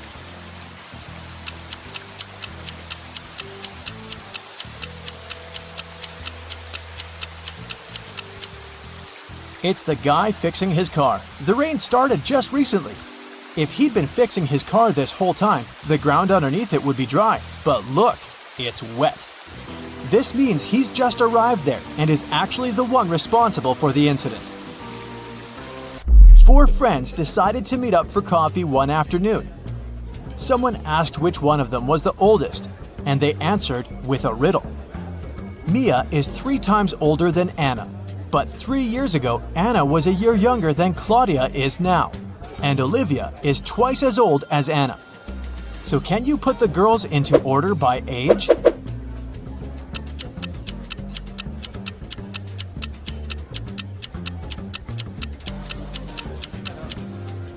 The correct order is Mia, Olivia, Anna, and Claudia. Here's a quick one. What belongs to you, but others use it more often?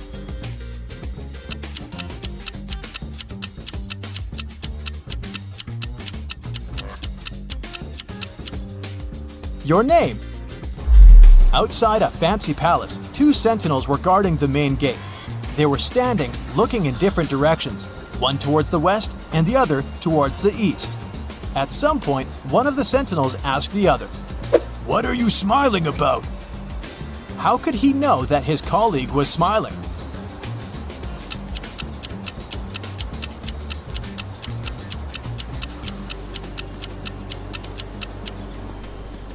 Well, despite the fact that they were looking in different directions, they weren't standing back to back. They were facing each other. Kevin was away on business and had to spend the night in a hotel. After a full day of meetings, he returned to his room to get some rest. He went to bed but couldn't fall asleep.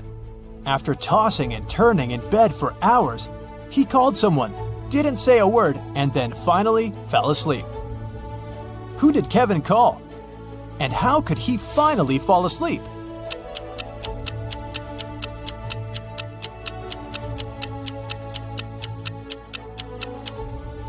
He called the room next door, as his neighbor was snoring very loudly.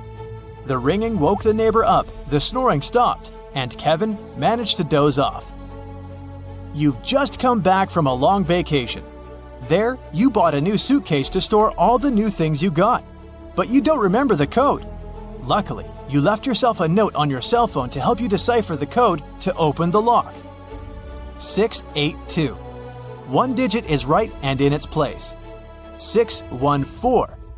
One digit is right but in the wrong place. 206. Two digits are right but both are in the wrong place. 768. All digits are wrong. 380. One digit is right, but in the wrong place. What's the 3-digit code?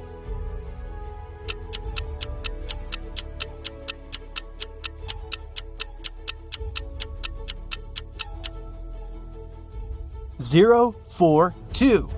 Annika received a letter where someone asked her out. The letter was sweet, but it wasn't signed, so she didn't know who it was. She was guessing 3 guys. All of them were her college friends. Who do you think asked Annika out?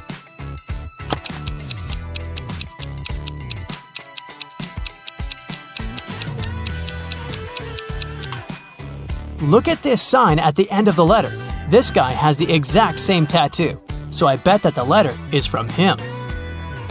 An office was robbed and police arrived for an investigation. The money was stolen from a drawer, but there was no trace of breaking in. The lock was fine and the windows were all locked. Look around and try to guess how the robber broke in.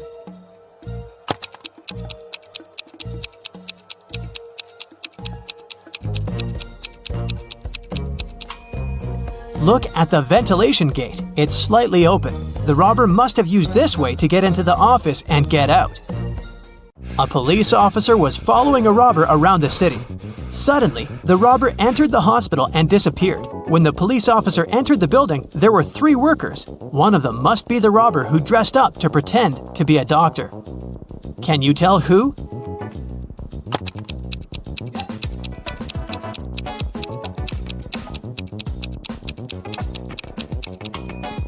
It's the man in the middle. Look at his badge. There's a picture of a woman on it. He must have put on the first pair of clothes he noticed. At daylight, someone painted a wall of a museum, and the police were looking for the person who did it just an hour after it happened. They were roaming the streets of their little town, and they found 3 suspects. Adam said that he'd been at work and just returned. Carter said that he'd been busy painting his fence. Blake said that she'd been walking her dog and didn't know anything about what had happened. Who is guilty?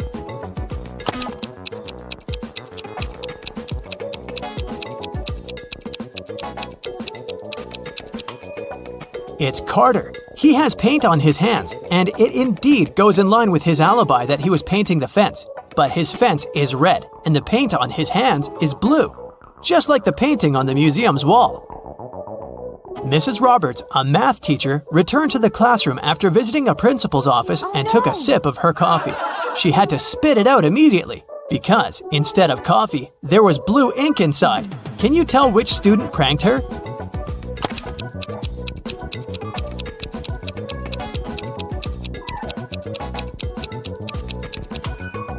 It's this one. Look at his hand. It has ink stains on it. Mrs. Taylor works in a selection committee of a big organization specialized in sustainable and green development. There is an open position for a researcher and she's looking through the applicants. Many of them are fake, either sent by underqualified people or generated by robots. Her task is to filter out real applicants and she needs your help. Let's start with this one. What do you think? Is it a real application?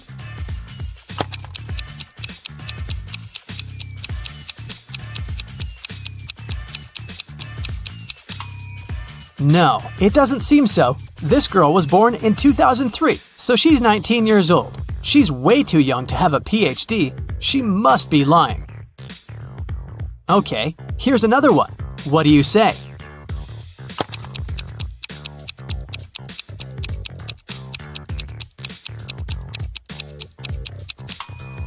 This seems to be another fake.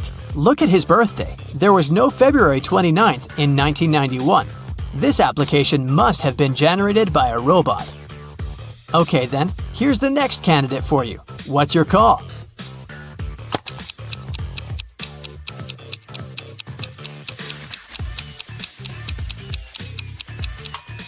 This young lady seems fine. I'd recommend considering her. Here's another candidate. What do you say?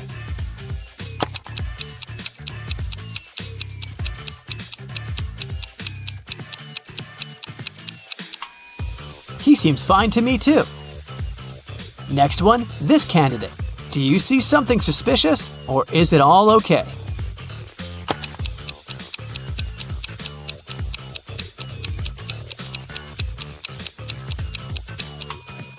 Of course not. Look at the photo. It's some random photo of a cat. People don't use such pictures in their CVs. It must be a computer-generated fake.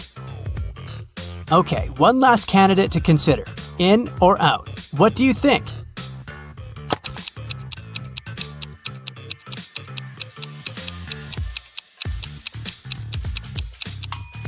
It says that this person is from Narnia. Narnia is a fictional place. It doesn't exist in real life. So this CV must be fake too. A woman called the police and reported that she was robbed. She said that she was in a restaurant bathroom, fixing her makeup when someone attacked her from behind. She couldn't see the person and didn't know what they looked like. The police didn't believe her. Why?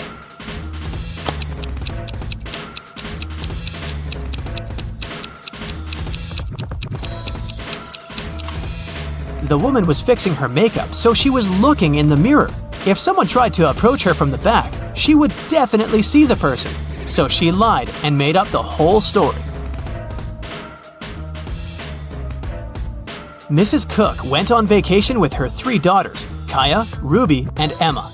They were on the beach, and Mrs. Cook had to leave to solve some business issues. The girls stayed, but their mother banned them from going into the water without her supervision. So, they were supposed to read or build sandcastles. When Mrs. Cook returned, she knew that one of her daughters didn't listen to her. Which one?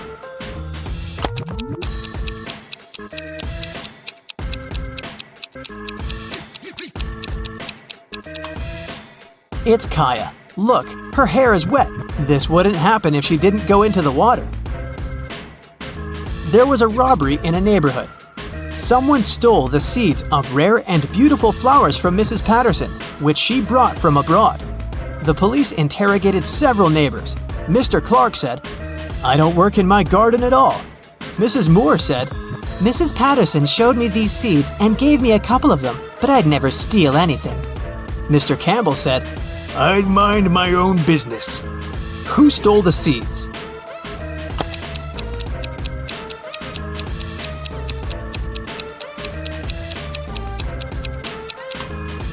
It was Mr. Clark. He said that he didn't take care of his garden, but his garden looks way too nice to be abandoned.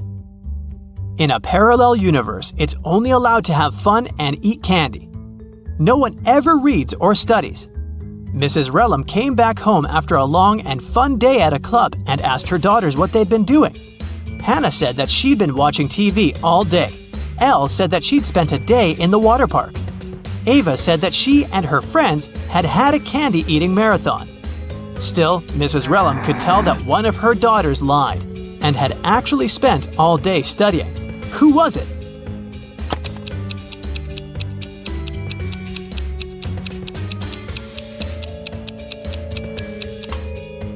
It was Hannah. Look, the TV is unplugged, but there's a book with her in bed. She's definitely been reading it. On the weekend, Kira and her friends were supposed to celebrate a birthday of a friend online, but Kira didn't feel like it and didn't show up. On Monday, in school, she explained that something had happened and she hadn't had electricity or internet all day. So she'd spent the day in front of the computer writing her midterm paper. Her friends didn't believe her. Why?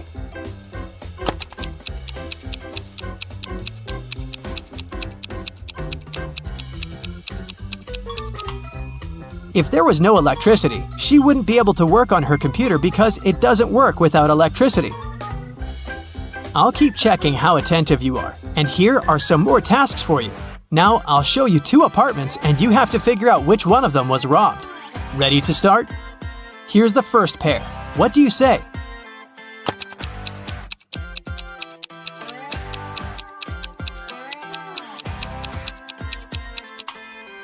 This apartment has a broken window, so obviously it's this one. Okay, great. Now the next one. 2 apartments of 2 different people. Which one was robbed?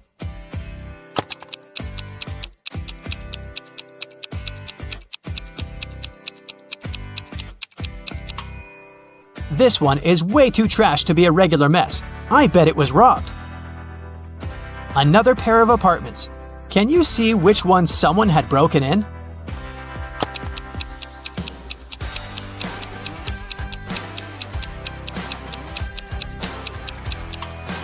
There are dirt stains on the floor. Someone was up here in boots. So I think that's the apartment that was robbed. Okay, we'll keep looking at apartments. But now your task is to say who do you think lives there? What profession does the person have? Let's start out easy. What about this apartment?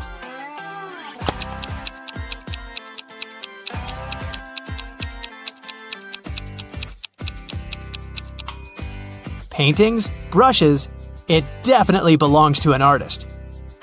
What about this one? Do you have any ideas?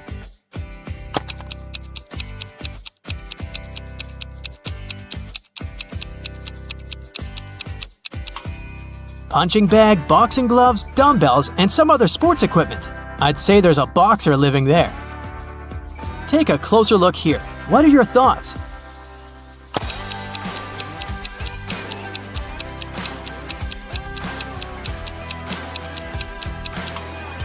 A huge desk, many monitors and keyboards, a microphone, a headset, posters of some video games. I bet it's a room of a gamer or streamer. What about this nice and clean room? Do you see something that could give away the profession of the person who lives there?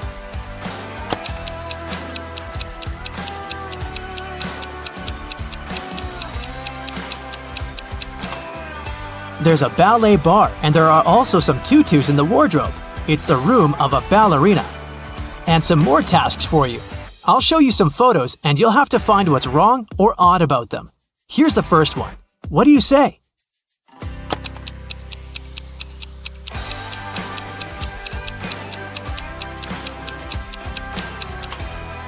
There are people on the surface of the moon, but they're not wearing any spacesuits. Another space-related picture. Do you see a mistake?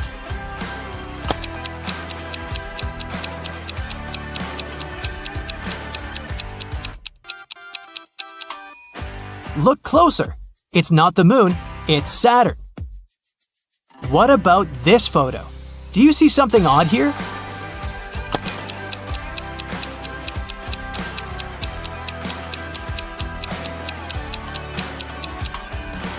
Look at the way this guy is eating a banana. Mr. Riddle is an old-fashioned aristocrat. He invites a landscape designer, Bella, to do his chic country mansion. Okay. He says, "Your task is to plant 7 trees. I will triple your paycheck if you find a way to plant exactly 6 rows of trees in a straight line. Also, each row should have 3 trees in particular." Do you have any idea how Bella can accomplish this task?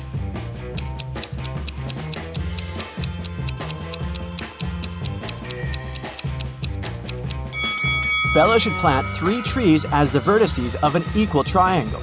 3 more trees should be planted at the center of each side of the triangle. The last tree should be planted at the center, and voila! While working in Mr. Riddle's garden, Bella finds 3 hidden words. Can you see them too?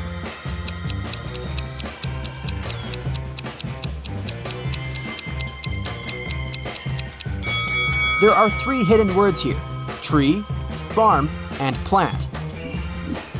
The local gardener is playing a quiz game. He keeps asking the same question to everyone he meets, but each time the answer is different. Can you guess the question?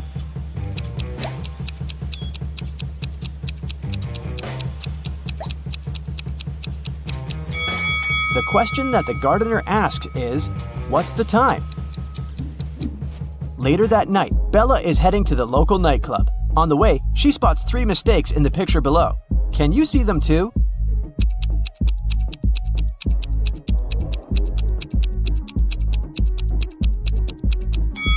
December 32nd doesn't exist.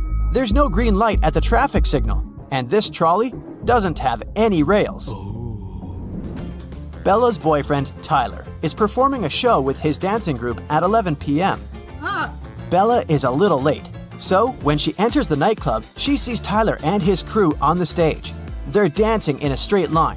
At this very moment, Tyler is standing in the 4th position from both the front and back ends of the row.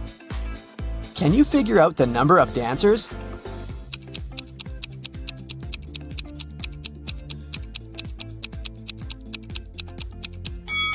There are 7 people in Tyler's dancing group, including himself.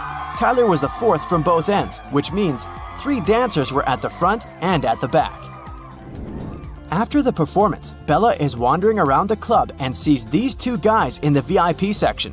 Can you tell who's fake?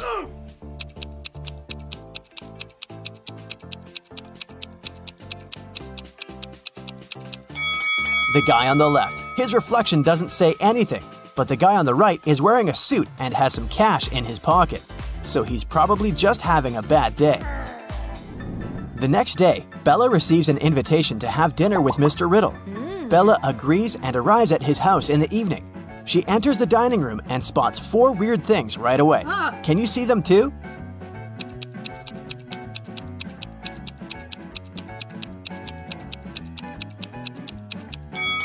This candle has a purple flame. Someone is peeping through the eyes in this portrait. This fireplace burns without any wood. And finally, both hands of Mr. Riddle are left. During the dinner, Mr. Riddle tells Bella, "I'm so grateful for your work. I decided to give you a gift if you manage to crack my puzzle. So listen carefully. I can be broken, even if you never pick me up or touch me. What am I?" Can you help Bella solve this mystery?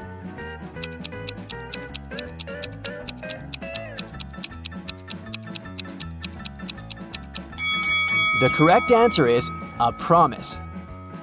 Bella cracks the riddle and receives the promised gift from Mr. Riddle. The gift has lots of keys, but it can never open a door. What is it?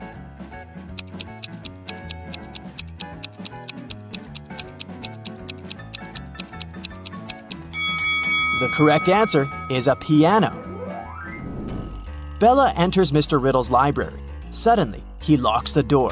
The windows are locked too, so Bella is trapped inside the room. She looks around and finds a secret exit. Yes! Can you see it too?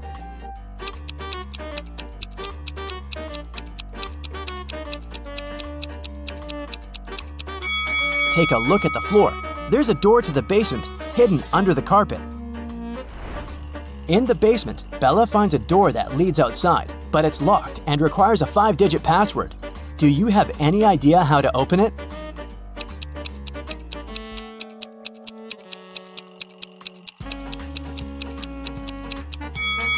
The note on the wall has a hint.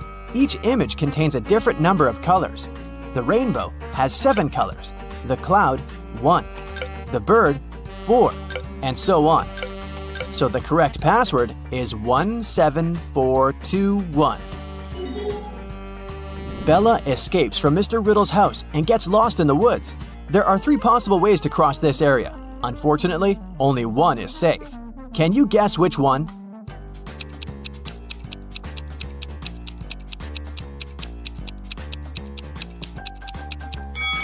Bella should pick the second path to survive. Bella arrives at the nearest village in the mountains. She enters the local diner to call the police, but she regrets her decision as soon as she gets inside. Why?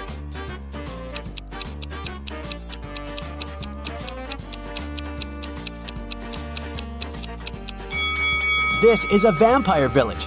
None of the customers eats anything. And also, she's the only person who casts any shadow here. Bella runs away to the mountains and finds 3 tunnels. Unfortunately, each path is hiding some danger. There's a cage with hungry lions behind the first door. The second tunnel is filled with gas that's very toxic for any human. And there's a giant dragon waiting inside the third tunnel. Can you help Bella choose the safest option?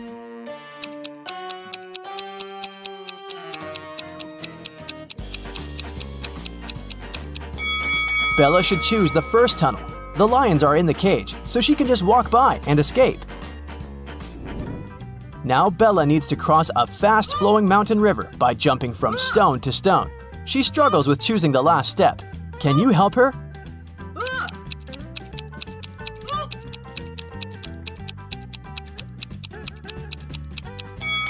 Each stone has a particular number: 1, 2, 4, 7, 11, 16. This sequence is formed by adding the numbers 1, 2, 3, 4, and 5. Therefore, the remaining stone should be 16 plus 6. So Bella should choose the stone 22. Finally, Bella finds a highway. 3 people offer to give her a ride, but only one of these guys is reliable. Can you guess who?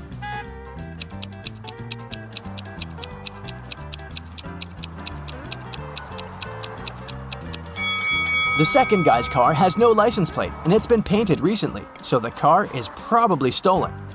Take a closer look at the third guy's hand. He's a zombie, so Bella should choose the first guy. Bella arrives home and finds out that someone had robbed her apartment. She calls the police and questions 3 neighbors. Ryan says, "I think I heard weird noises from your apartment 2 hours ago, but I thought it was your TV." Peter says, I noticed a suspicious delivery guy near your door about an hour ago when I was taking out the trash. and Emma says, I've just arrived from my business trip in London. I don't know what happened here. "Who's lying?"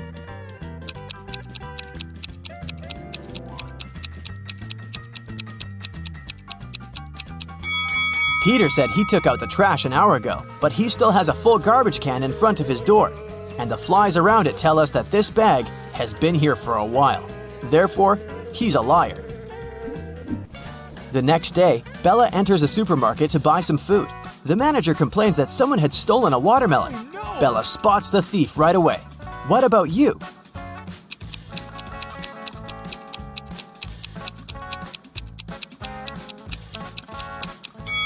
This fake basketball player is the thief. The ball shouldn't have any zip. Bella is walking down the street. She passes by 3 guys who are busy washing their cars. In a while, Bella realizes that her wallet is gone. She returns to the guys and asks, "Has anyone seen my wallet?" All 3 guys answer no, but one of them is a thief. Can you guess who?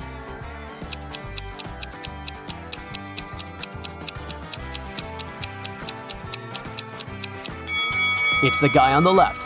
The level of water in his bucket increased after he threw Bella's wallet into it. Bella approaches the parking lot and finds out that someone had stolen her car. She calls the police. The officers begin to chase the thief.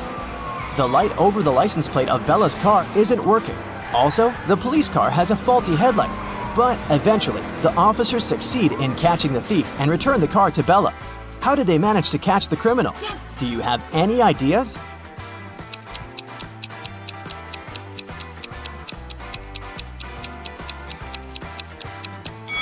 It was daytime, therefore they didn't need any headlights or lights over the license plate.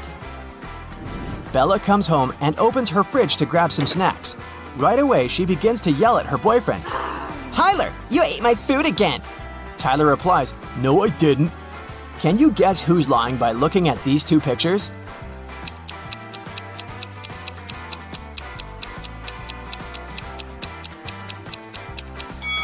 Tyler. He took these 5 items from the fridge. At around 8 a.m., Liam was on his way to work when he saw a robbery happen. A masked person ran off with a woman's wallet.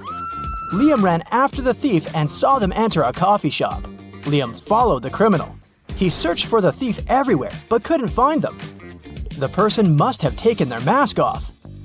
Liam told the coffee shop owner that one of the clients was a thief, and the owner locked the cafe. Liam took on the role of an investigator and questioned each of the 4 people in the coffee shop. The first people he interrogated was Allie.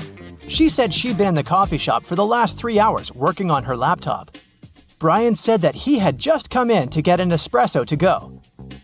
Catherine said she just started eating her breakfast and hadn't seen anything suspicious going on. Lastly, Liam interrogated John, the coffee shop owner. He said he'd opened the shop at 7 a.m. and hadn't left the place since then. Liam immediately knew who had lied. Can you guess who the thief is?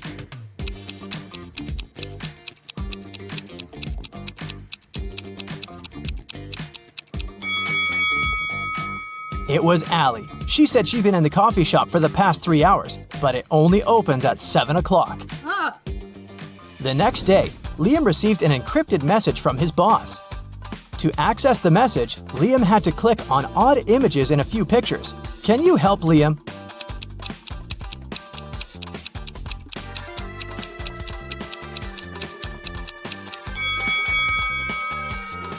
Yep, that's a C right there. Now, what about this one? Can you spot the odd pattern?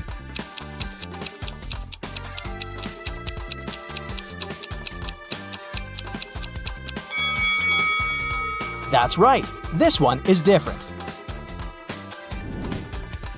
Finally, he was granted access to the message. It said, "Zucchini is in the fridge, otherwise I'm fine. Okay?" The weird text made Liam think there was a message hidden inside. A few minutes later, he found a hidden word. Can you guess what it was?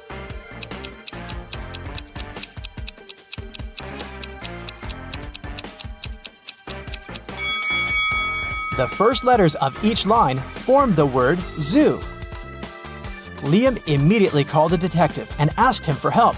The guy and the detective went to the local zoo. As soon as they arrived, they saw some crazy wallpaper with a strange pattern on it. They touched something and a secret passageway opened up. Can you spot the place Liam touched?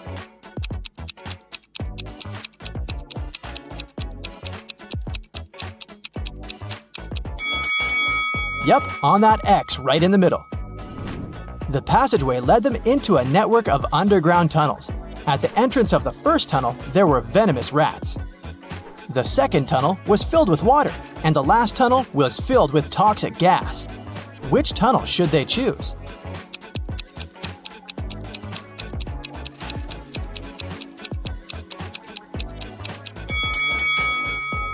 The second one, of course. If you look attentively, you'll see there's some space between the surface of the water and the ceiling. That's enough to draw in some air from time to time while swimming through the tunnel. At the end of the tunnel, there was a wall with a pattern on it. To open the door in the wall, they had to find the odd image again.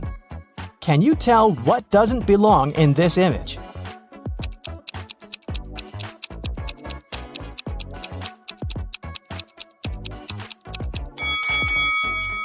It's this P. What's it doing here? As soon as Liam and the detective pushed the wall open, they realized they were standing at the bottom of a very deep well.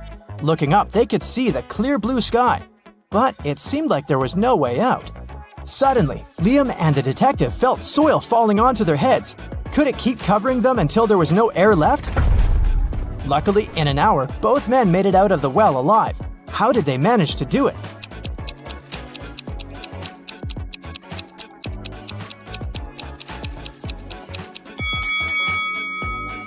They tamped down the soil that was falling into the well. This way, they got closer and closer to the surface until they managed to jump out and run away. Behind the zoo, there was an old warehouse. Liam told the detective that they should look for his boss there. However, to get inside, they needed to open a word combination lock. Luckily, there was a slip of paper on the grass near the entrance to the warehouse. It read J minus 2, A plus 4, P plus 2, F minus 1. It took Liam and the detective a while to figure out what it meant, but they managed to crack the code. Can you tell how they did it?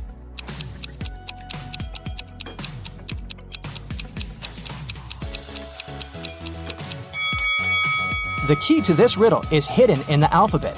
J minus 2 letters means H. A plus 5 letters is E, and so on. The code is here.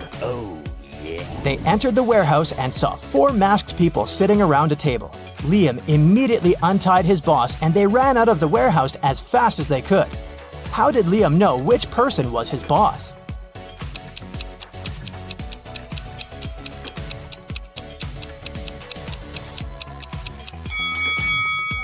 Because the other 3 people sitting around the table were women.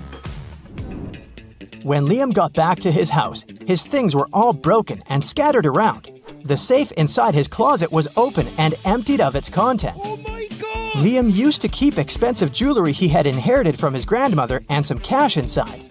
He decided to conduct an investigation by himself. He had 3 suspects. The first one was Aaron, Liam's younger brother. Aaron told him he hadn't left their mother's house all week because they had been playing video games. Then, Liam interrogated Jake, a coworker, who said he had spent the last days working from home. Lastly, Liam interrogated his neighbor Julie. She told Liam she had spent the last few days creating her latest art piece. Liam immediately realized who the culprit was. How did he know?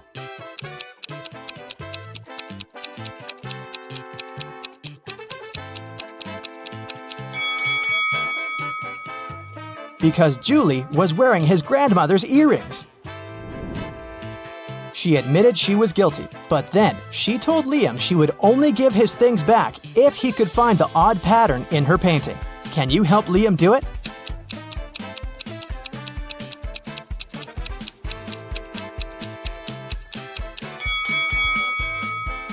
Oh yes, this one doesn't look right.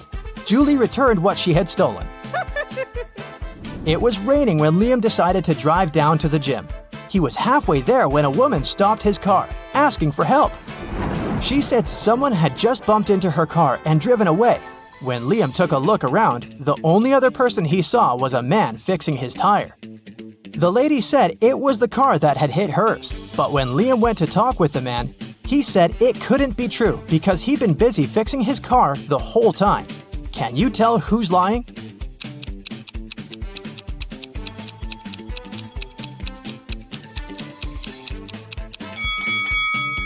The guy fixing his car. It started to rain just recently, which means that if he had been fixing his car the whole time, the ground underneath it would be dry. But look, it's wet. This means he's just arrived and is actually the one responsible for the incident. It was a stormy night, and Liam and his girlfriend stayed up late watching a soap opera. It was interrupted by a weather forecast. The weather lady said it would keep raining for 2 more days, but in 72 hours it'd be sunny. Liam turned to his girlfriend and said that the weather lady was wrong, and he was right. How come?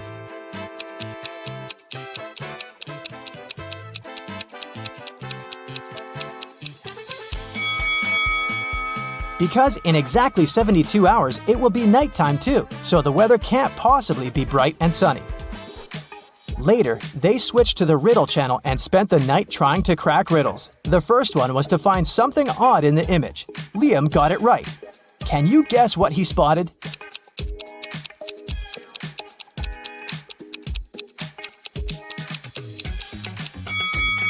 That's the one.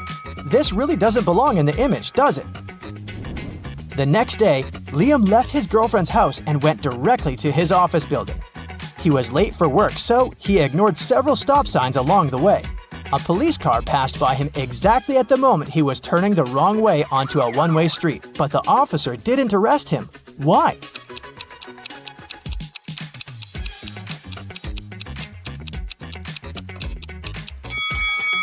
Because Liam was walking, not driving a car. Once he arrived at the entrance of the glass office building, he saw 3 doors inside. The first door said it had free computers for the company's workers. The second door said there was free breakfast behind it. And the last door said they gave out iPhones for free. Which door should Liam open first?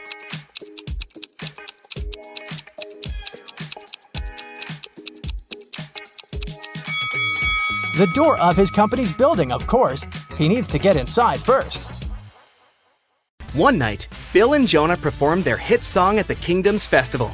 The crowds loved it, but the song offended the king. The king told the musicians that he would not leave it unpunished. A few hours before their punishment, they were approached by the Kingdom's princess, who happened to be a big fan of their music. She gave them a pair of magic, 6-sided dice that could land any way they wished. Soon after she left, a trapdoor opened below Bill and Jonah's feet, and they fell into a deep cavern. In the cavern, a robed figure appeared before them. It turned out to be a powerful genie. The genie told them he could change the king's decision, but only if Bill and Jonah proved worthy of it by completing a couple of challenges. The men were relieved and agreed to play along. Then the genie disappeared behind a wall, and 3 buttons appeared. There was a red button, a yellow one, and a green. Somewhere on the floor, they found a note that read, SSERPHETDREUTBTNO. Bill and Jonah clicked on one of the buttons and managed to open a hidden door on the wall. Which button did they choose?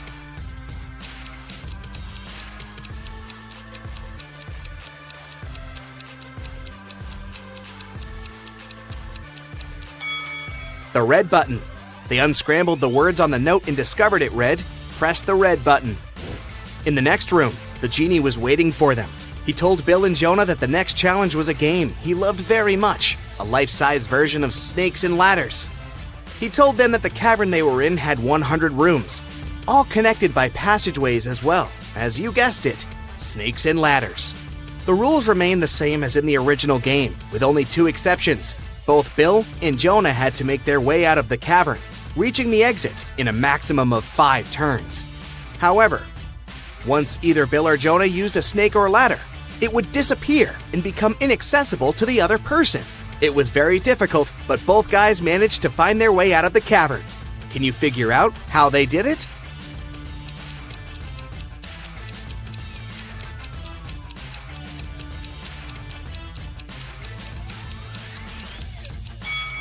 Here's how it worked out.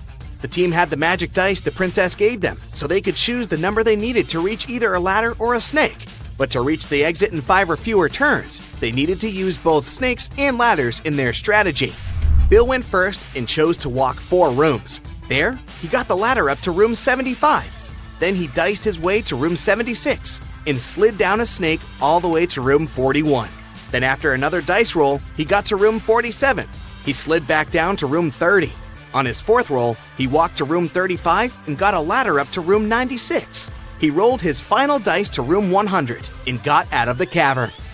On Jonah's turn, he had to take a different route, as the snakes and ladders Bill used had disappeared. So firstly, he rolled room 5 and got a ladder up to room 15. Then, he got a ladder from room 19 to room 41. From there, he rolled his way up to room 53 and got a ladder up to room 94. And finally, rolled his magic dice all the way to room 100 and towards freedom. In another kingdom nearby, Natalie was the princess and heir to the throne. One day, during her morning walk, Natalie got lost. She found a house in the forest and went to knock on the door and ask for help. The house was owned by an evil witch that captured Natalie.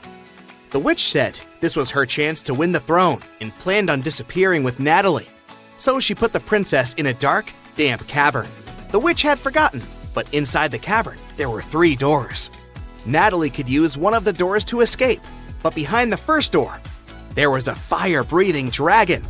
Behind the second door, there were venomous rats. And behind the last door, there was a dark forest. Which door should she choose?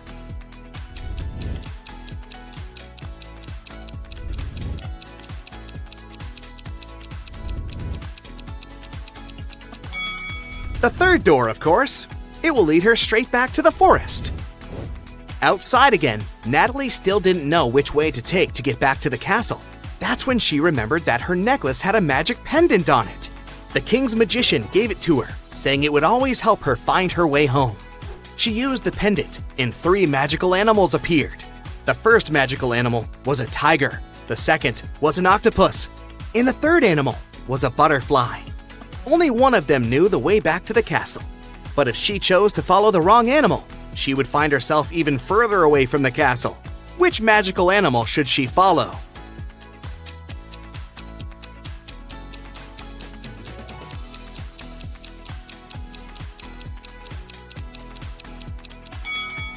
Did you notice the kingdom banner in the throne room? It had tigers on it. It's the official symbol of Natalie's kingdom, which means she would be best off by following the tiger. Alice was at a crowded concert. Suddenly, she felt somebody reaching into her bag and pulling out her wallet that only had credit cards inside. She couldn't see who the person was, but after checking the footage from the surveillance cameras, security guards were able to narrow it down to 3 suspects. Johnny said he was waiting in line to use the toilet for hours and didn't have anything to do with the theft. Jenny said she was super rich and didn't need anyone else's cards to pay for the things she wanted. Penny said she was too focused on singing along with the band to notice what had happened. The security guards immediately figured out who the thief was. Can you figure it out too?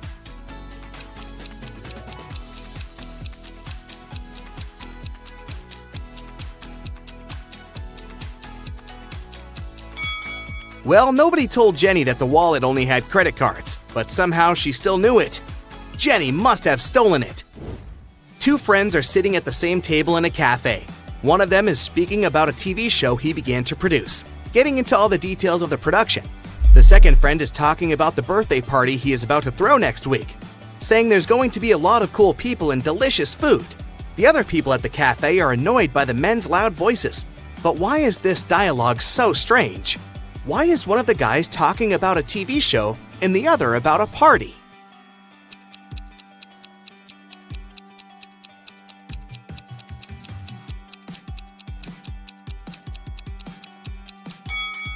Well, these two guys aren't speaking to each other.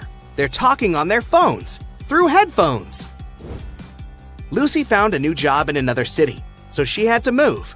She contacted a real estate agent to help her find her new house. He showed her 3 options. The first one was a beautiful studio with a view of the park. The second one was a single bedroom that was within walking distance of a subway station. The third apartment was in a quiet and very green neighborhood. Which apartment should Lucy choose?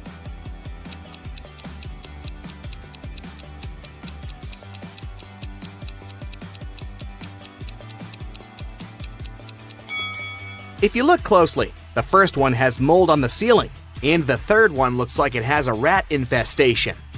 So it looks like Lucy should choose apartment number 2. The school's headmaster looks nervous. He gets to his office and opens the door. It was the end of the semester, and all the students were about to take their finals. When he sat at his desk, he discovered someone had been through his papers, and worse, someone had stolen his copy of the physics final. He asked his secretary to check the cameras and track the last people who had crossed the hallway in front of his office. Soon, she gathered 3 suspects. Jimmy from the robotics team said he passed through the hallway to get to the robotics lab that afternoon. Rachel, a new transfer student, said she got lost and ended up wandering the school's hallway looking for her next classroom. And Drake, a TikToker, said this section of the school was perfect for filming his new videos. The headmaster knew which one of them did it. Can you tell who it was?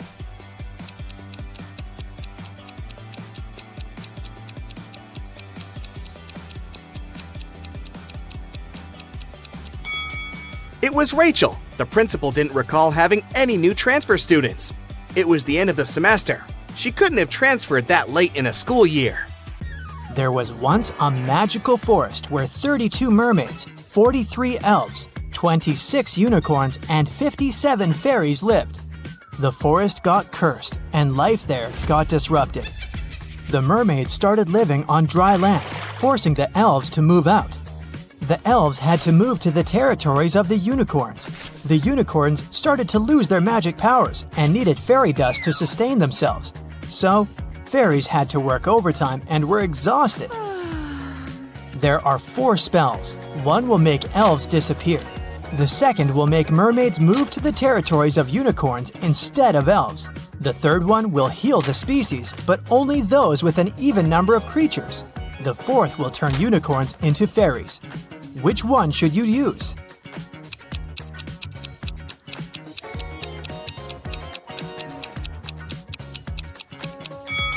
You should use the third one. The mermaids and unicorns are the species that need to be healed, and both have an even number of creatures. Mrs. Collins has 5 daughters: Hannah, Elle, Eve, Anna, and Ava. What is special about their names?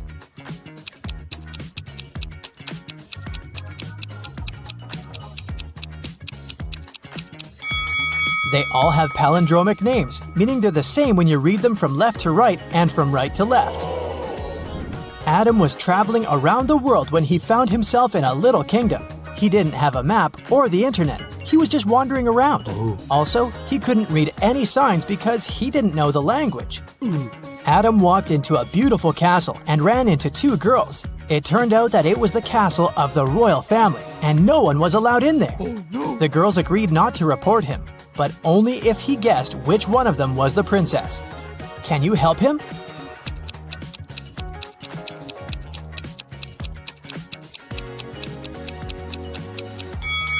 Look at the wall. There's a painting of the queen and her daughter. She looks exactly like the girl on the right. I bet she's the princess. Genevieve is a time traveler, and she got to ancient Greece. The girl was so mesmerized by everything that she forgot to be careful and blend in. So, she was captured and taken to the emperor. He could tell that Genevieve wasn't from his land. So he started to interrogate her, but didn't believe a single word. Still, he was a nice person, so he gave Genevieve a chance to escape. Yes! There were 3 young women in front of her. If she guessed which one of them was his daughter, she'd be set free. Can you help Genevieve?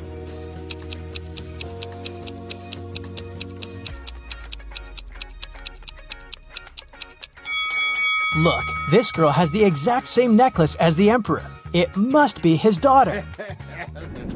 People invented the time machine, and now there are criminals traveling in time and disrupting time flow. The time police tried to catch the imposters, and they need your help. Look at this picture. Do you see the time traveler?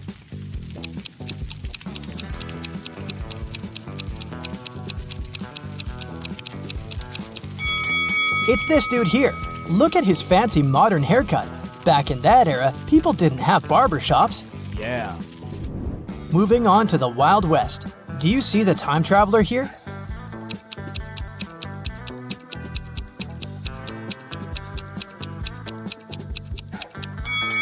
It must be this person, the one wearing modern sneakers. The next stop is ancient Egypt. Take a very close look and find someone who doesn't belong here.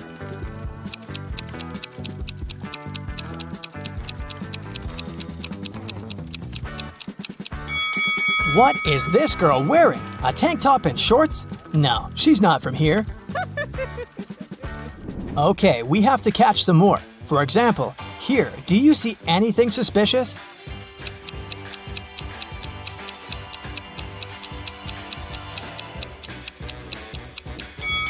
I don't think people had cell phones back then. This is the imposter. Okay, another Stone Age image for you. Who doesn't fit in here?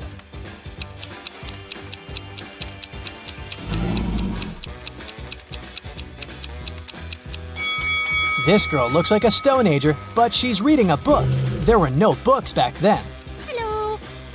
Great, there's just one last time traveler to catch, and they're in the Middle Ages. Look closely and tell me who you think it is.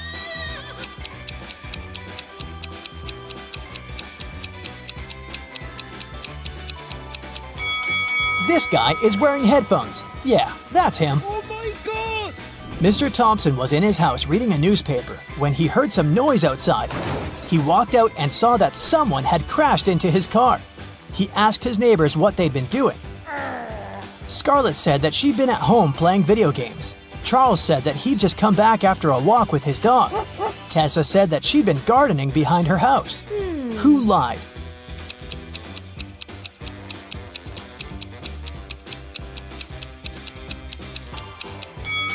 It must be Tessa. She doesn't have any gardening tools with her.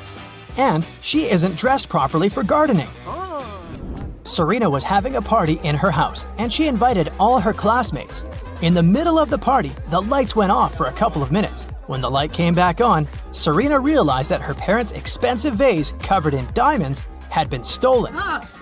3 people seemed suspicious to her. Tatum said, "I was in the bathroom."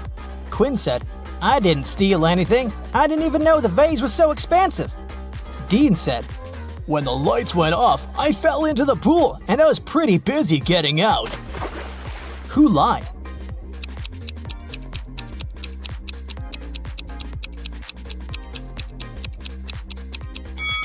Dean, for sure. If he had fallen into the pool, he'd be all wet, but his clothes are completely dry. In a little town, someone stole a bucket of chicken wings from a local store. 3 customers were the main suspects. Mr. Cook was interrogated at work. Hello. I was in a rush and just got something for lunch. I didn't steal anything. Mrs. Bailey was at home making breakfast. I only got some fresh vegetables. My family is vegan. What? Dale, a college student, was in the park studying. I got my sandwich and left. I didn't know anything about the theft. Who lied?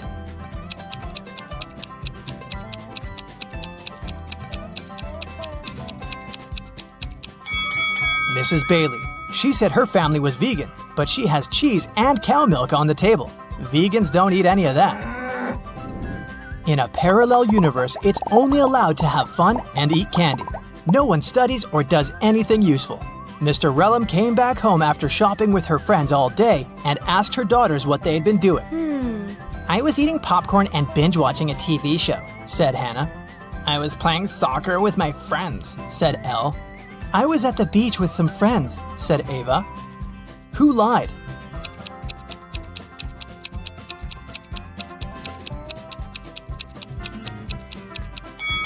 It must be Hannah. Look, she hasn't even started her popcorn, and there's also a book under her bed. Elle's soccer team played 6 matches in the season. They won 2, drew 2, and lost 2. In total, they conceded 2 goals and scored 3. What are the results of all 6 matches?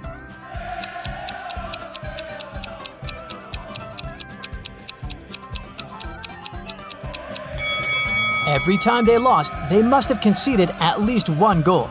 They lost 2 matches and conceded 2 goals, which means they conceded 1 goal each time. The scores of these matches must be 0-1. We're out of conceded goals, so the scores of the 2 drawn matches should be 0-0. Now, we're only left with 3 goals and 2 winning games. So, in one game, they must have won with a score of 1-0, and in the other, with a score of 2-0. Ava was out partying with her friend all week, so her room is a complete mess now. It's Friday, and she's planning to go on a picnic with her best friend. She needs her bag, her sunglasses, and her cell phone. Can you help her find them?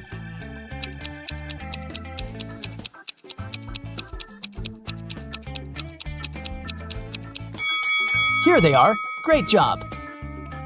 It's Saturday, and Ava still hasn't had time to clean. Now she's heading to her classmate's place for a pool party. She needs her swimsuit, her necklace, and her heels. Can you find them?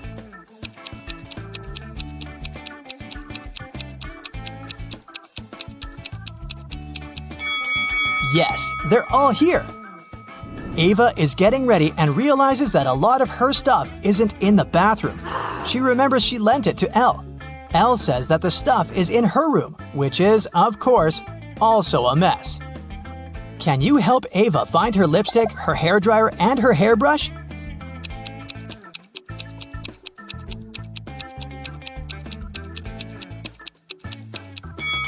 Here they are. Did you find them all? Elle is getting ready for her soccer practice. She needs her football, her sneakers, and her lunchbox. Where are they?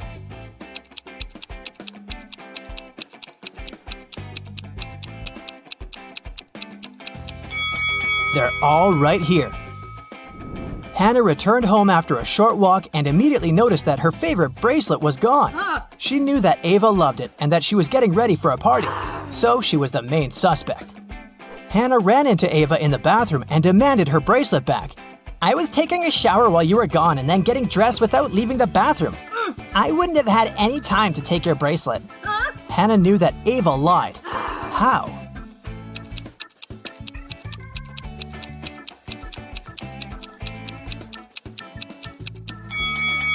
If Ava had really taken a shower, the bathroom mirror would be misted. But look, it's all clear. James arrives at a beautiful haunted hotel in the mountains. He meets 3 people in the lobby, Gemma, Mike, and Peter. Each person claims to be the hotel manager. Can you help James figure out the real one?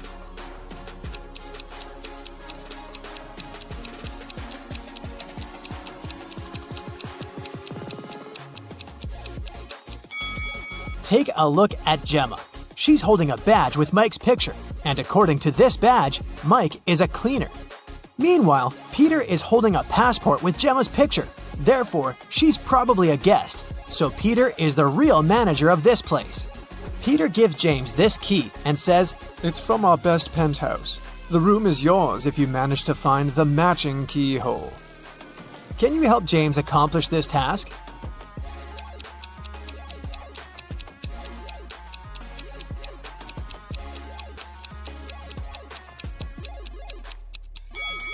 He should choose the 3rd hole. James should choose one of these 3 elevators to get to his room, but only one of them is safe. Which one would you suggest?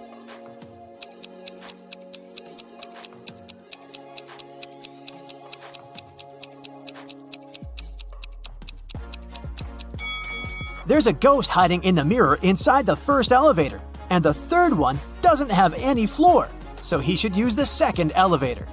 James is walking down the hallway and spots 3 weird details. Can you see them too?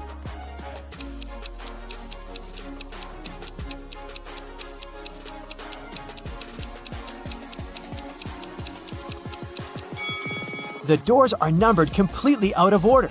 This painting on the wall is moving, and there's a snake hiding inside this plant. James enters his penthouse, but he immediately runs away screaming. Why?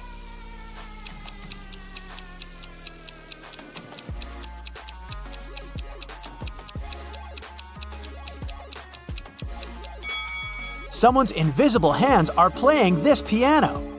James asks Peter to give him another room. Peter offers him 3 options. Which one should James choose?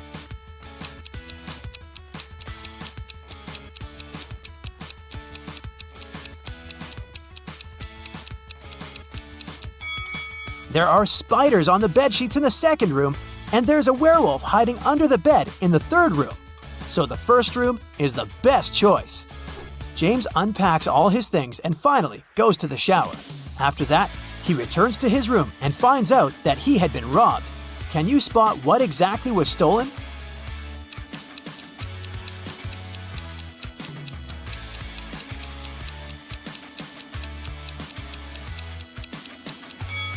A box of matches, shoelaces, and a book. James gets very upset because he keeps all his cash in the stolen book. He calls the police, but there's no service. James hits the road and gets stuck in this traffic jam. Can you figure out which car should move first?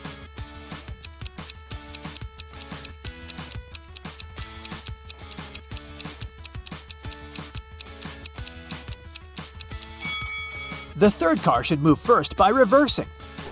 Finally, James arrives at the police station. He sees these 2 women behind the bars. One of them is the wife of the jail guard. Can you guess who?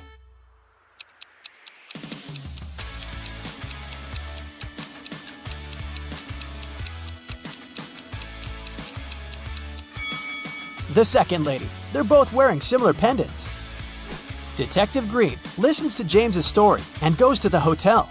He finds 3 suspects and asks them only one question.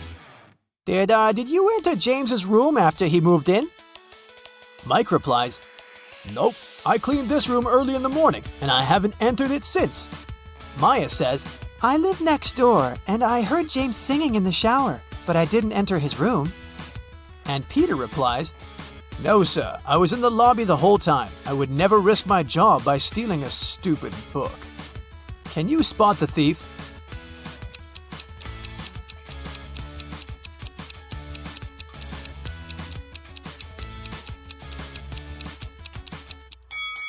Peter. Detective Green never mentioned what exactly was stolen. The hotel owner fires Peter and offers his job to James. James agrees. The owner wants to check his logical thinking. That's why he offers James to solve a riddle. Can you find anything similar between the front of a lady and the back of a seal?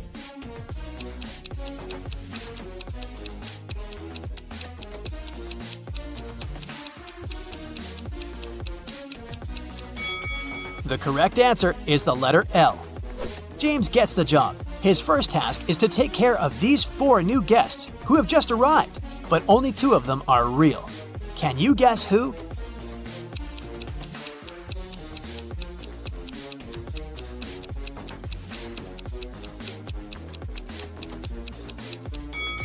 The first lady is a ghost. Take a look at her feet. She's levitating. And the 4th guy is a thief. He's stealing a credit card from the second person's bag. So, only the second and the third person are actually the guests. James goes to the restaurant to have some dinner. The cook serves him a big dish with sushi, but James didn't wash his hands, so he leaves for the bathroom. When he returns, he sees that someone has eaten a couple of items from his plate. James questions 3 suspects. Gemma, the guest, says, Honey, are you kidding me? I'm allergic to all kinds of seafoods.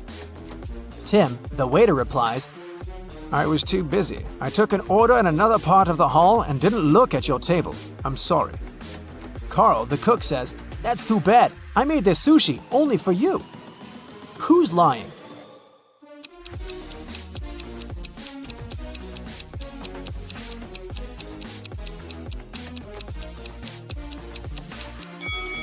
Gemma, if she's allergic to all kinds of seafoods, why did she order this lobster? James goes to the hotel basement to check the storage room. This is how it looks right now.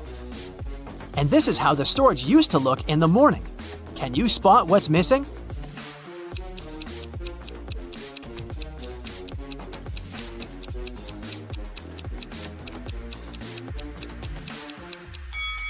Two buckets, one mop, and one bathrobe. James gets lost in the basement and finds these 3 doors leading upstairs. Each door hides something surprising. There's a creepy clown behind the first door. There's a hungry wolf behind the second door. And the third way is filled with toxic gas. Which way is the safest?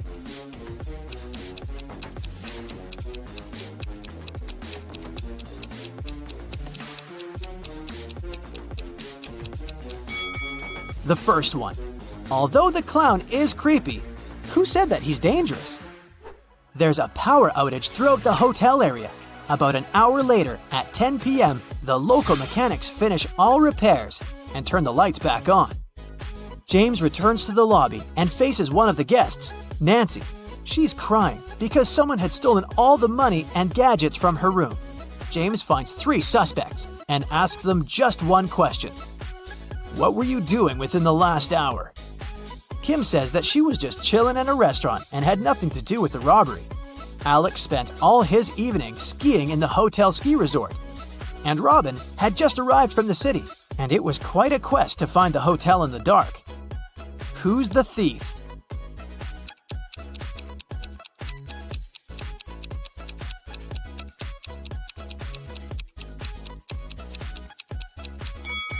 Alex. How would he ski in total darkness? James goes to the shower. He finds these 3 bars of hotel soap, but only one of them is safe to use. Can you guess which one?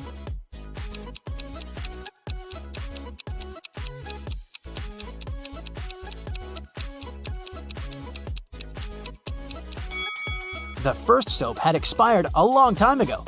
Take a look at the date. It was made in 1980.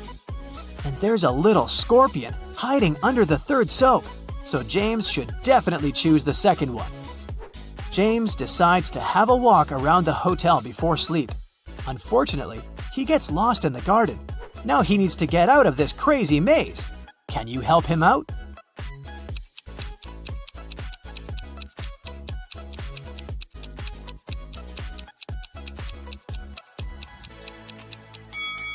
Here's the only way to escape from this trap. Carl, the local cook, is making an exclusive soup using his granny's recipe. He mixes all the ingredients except for one last one. Suddenly, the wind blows off the recipe and the sheet of paper with the recipe flies into the fireplace. The cook is desperate. He doesn't remember the name of the last ingredient, but he knows for sure that it stands on the shelf with seasonings. Also, he knows that the soup should be orange. Can you help Carl finish the dinner?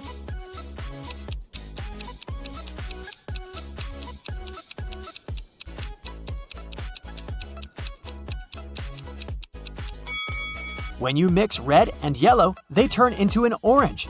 That's why Carl should add red and yellow spices. James reads the hotel reviews online. Lucy writes, "They gave me a room with a garden view, but I wanted mountains."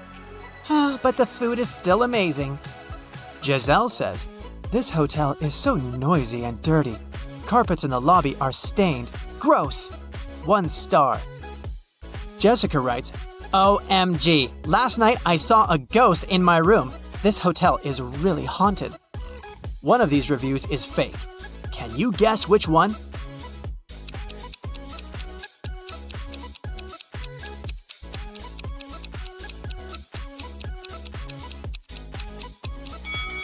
The second review isn't real. There are no carpets in the lobby.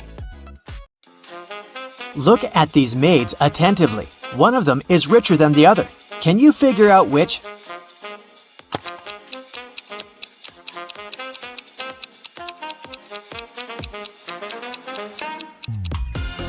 Even though the maid on the left is in a luxurious apartment, she just cleans it. But have a look at the maid on the right. She has an expensive watch on her wrist. She is definitely richer. Look at these students. Who's cheating?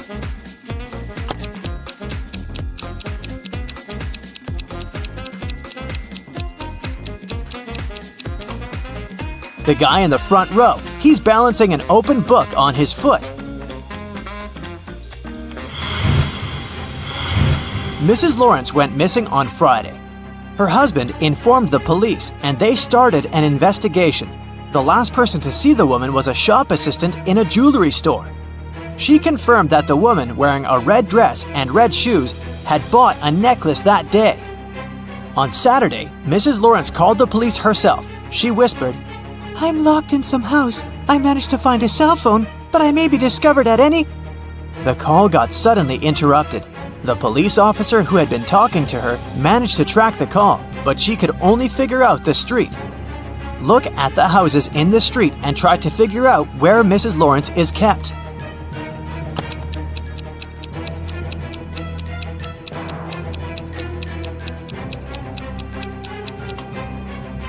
She must be in this house. Look, there's a tiny piece of red fabric on the fence over there, and Mrs. Lawrence was wearing a red dress.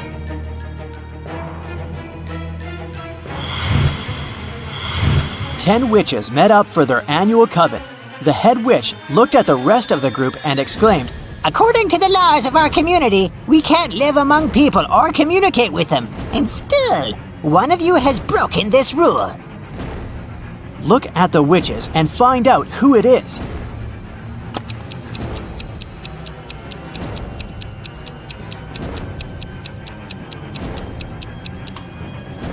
It's the witch in the purple hat. There's a smartphone in her pocket. Three friends, Kathy, Mark, and Lauren, gathered together to catch up on their latest news at Lauren's place. At one point, they decided to play hide and seek, but it was Lauren's turn to look for her friends. She easily found Mark, but even with his help, she couldn't locate Kathy. Can you help Lauren find her friend?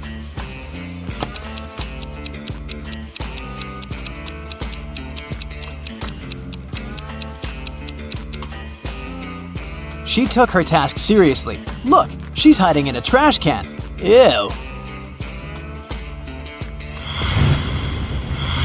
Discover the Sun was a very popular travel agency. It sold package tours to the hottest and most exotic destinations. But one day, the police found out that this company helped criminals flee the country. They also learned the exact date when it would happen the next time. On that day, several police officers arrived at the airport. They stopped a group of tourists who were flying to a Caribbean island. But the detectives didn't know the criminal's identity. That's why they had to search the baggage of all the passengers. Look at their bags and say who the criminal is.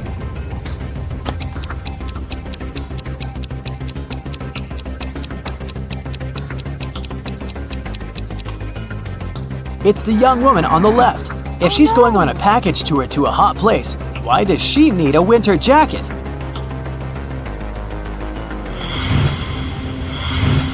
Megan invited her friends to a restaurant to celebrate her birthday. They had a lot of fun. Megan got the best birthday present ever.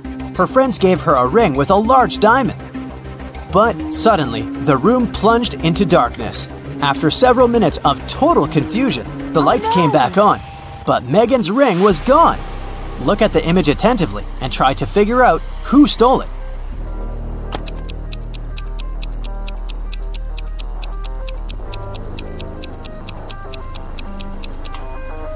It's the waiter. Look at the glass he's holding. He put the ring inside. Now there's much more water in it. Jacob's girlfriend, Nicole, loved riddles. One day, she was on a business trip to France. She called Jacob and told him it was her relative's birthday. "Could you go and congratulate my family member, please?" When the guy asked her which relative he had to visit, Nicole answered, "It's the daughter of the only son of my grandfather." Who is this mysterious relative Jacob is asked to congratulate?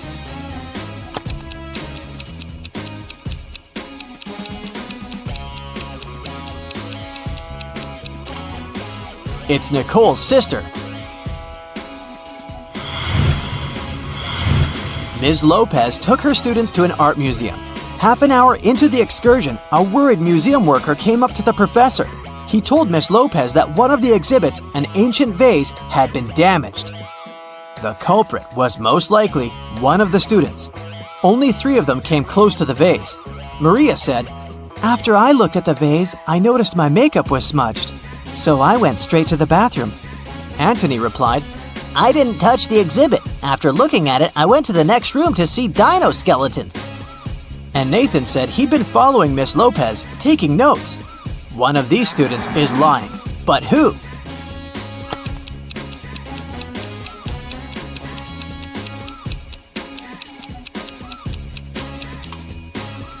Anthony. There are no dinosaur bones in the art museum. Tyler made a bet with a friend that he could get out of any locked place. The next thing he knew, he was in a large room, locked in a cage. There were 3 levers in the wall next to the cage. If he pulled the first lever, he would let hungry lions into the cage. The second lever would fill the cage with water.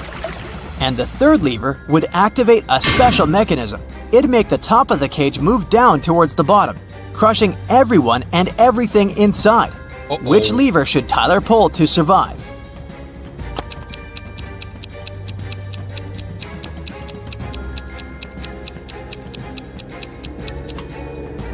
His only choice is the second lever. All the water will flow out through the bars of the cage.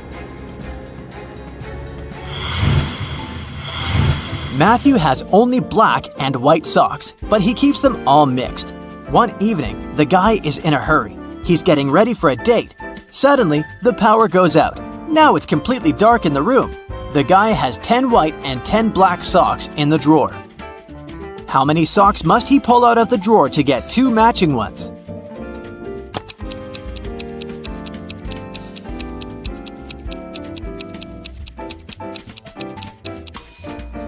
Just 3. In a set of 3 socks, he's bound to have 2 socks of the same color. Dennis, Maria, and Julie were at a party. They decided to play a game. There were 5 hats, 2 red ones and 3 yellow ones. The friends closed their eyes, took a random hat each, and put them on their heads. Then they opened their eyes and looked at one another. Each of them had to guess what color the hat on their head was. Dennis and Julie said they didn't know, but Maria exclaimed that she knew the color of her hat. What color was it?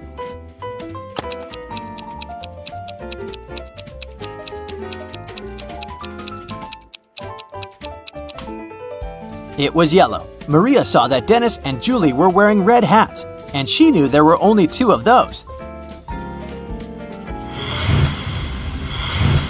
You need to take 2 apples from your garden and bring them to your friend.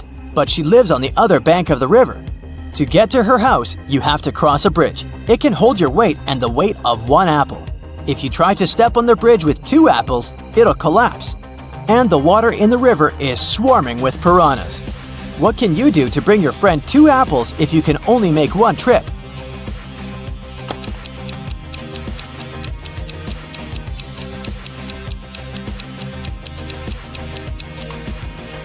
You should cross the bridge while juggling the apples.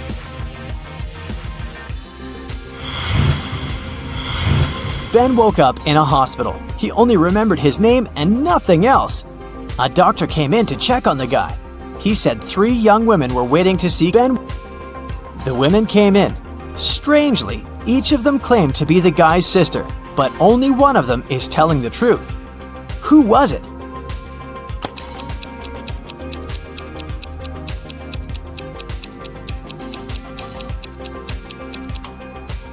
The one girl in the middle. She has a birthmark on her hand, and Ben has the same. 2 roommates, Hannah and Megan, were walking home after doing their weekly grocery shopping. Hannah kept complaining about how heavy her bags were. Then Megan told her, "I don't understand why you're upset. If you gave me one of your bags, I would have twice more bags as you do. And if I gave you one of mine, we would have the same number of bags." How many bags were the girls carrying?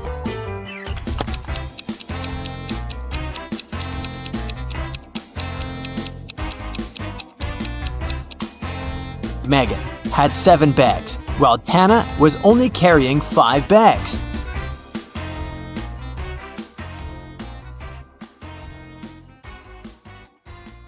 Dana is a swimming champion, preparing for her competitions on Monday.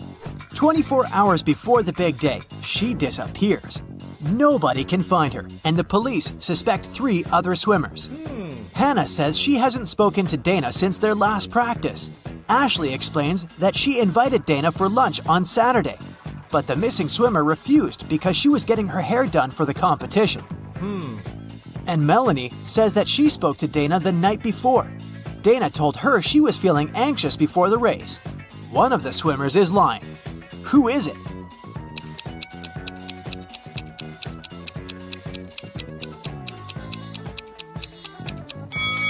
Ashley knows where Dana is.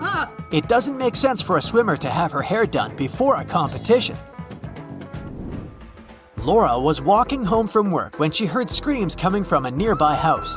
She immediately rushed in to help. She followed the voice and it guided her to a basement. As soon as she walked in, the door slammed shut. 3 portals opened in front of her. Only one of them led to safety. The first portal was filled with giant venomous spiders. In the second portal, there was a huge suspended rock that was supposed to crash down the moment someone stepped in. In the third portal, 7 hungry crocodiles were waiting for their next victim. Can you help Laura choose the right portal?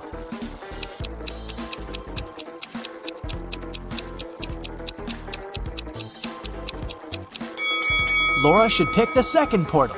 She can throw her shoes inside, wait for the giant stone to fall to the ground, and make her way around it. Daniel is a sailor on a large cruise ship. One day, the captain asked him to go to the hold and get some supplies. But as the man was walking down the ladder, it broke. Try as he might, he couldn't get out. Sometime later, he discovered there was a hole in the side of the ship. More and more water was getting inside through this hole.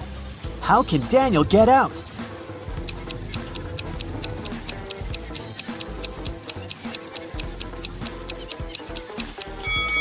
He can put on one of the life jackets that are in the room and wait for the water to fill the hole.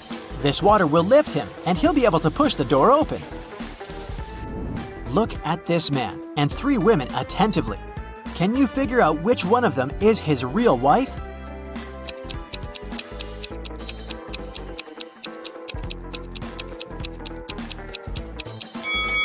It must be the girl on the left. Look, unlike the other 2 girls, she has nothing in her hands. At the same time, the man is holding a purse, which, if we're honest, doesn't match his style at all. Ben and his girlfriend Amelie went to explore a cave and got lost. After some time, they came across 2 people, a guy and a young woman. The man, bearded and rough-looking, had a shovel in his hands. I've been stuck here for a week. I know how to get to the surface, but I need your help. Come with me. The young woman exclaimed, Don't trust him. He's a criminal. Oh no. Follow me. I've been stuck here for way longer than him, but I think I know where the exit is.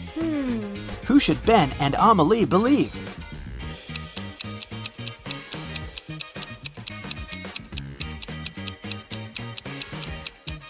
Ben and Amelie decided to follow the man. If the girl had been in the cave for so long, why did she look so tidy and have fresh flowers in her hair? Look at this image. Can you figure out who came from the past?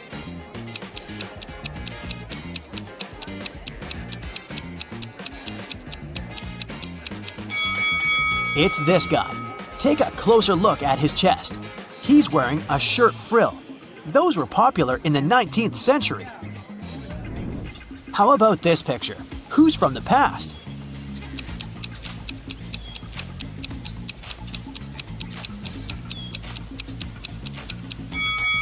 I bet it's this young girl. Look at her weird hat.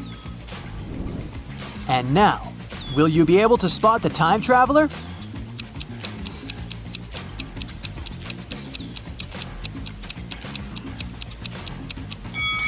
It's this lady. Have a look. She's wearing clogs. Nature photographer Lydia was out taking pictures of trees and flowers in the park. She stopped when she noticed some weird chemical smell in the air. She took photos of all 3 factories in the area. When Lydia looked at the images later, she immediately realized which factory emitted toxic gas. Can you figure it out too?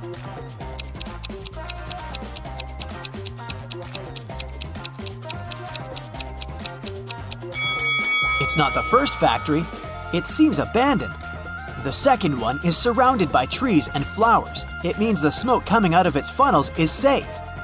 It's the third factory that's the toxic one. The trees around it look dry and unhealthy, and the flowers have turned black. At the airport, a furious traveler claimed that the contents of his baggage had disappeared. When I got my suitcase, it was empty. I want compensation. After checking the passenger's info, an airport worker found out that he had indeed left London with a heavy suitcase. And now his bag was empty and a bit wet. But don't you think the whole situation is a bit suspicious?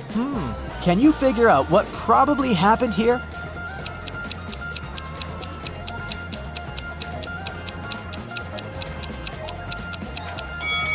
The passenger left London with a suitcase full of ice.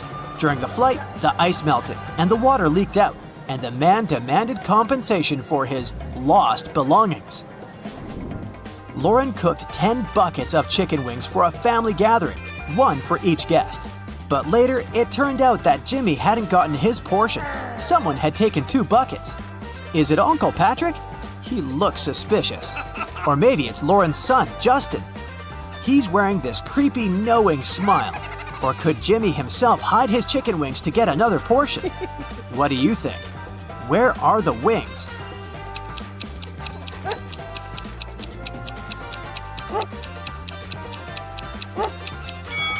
Look at the dog.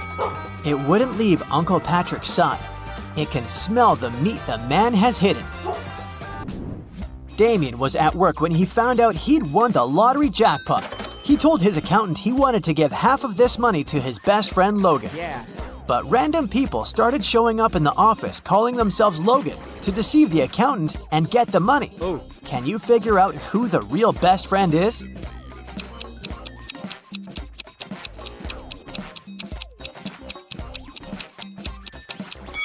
It's the guy wearing a matching bracelet with Damien.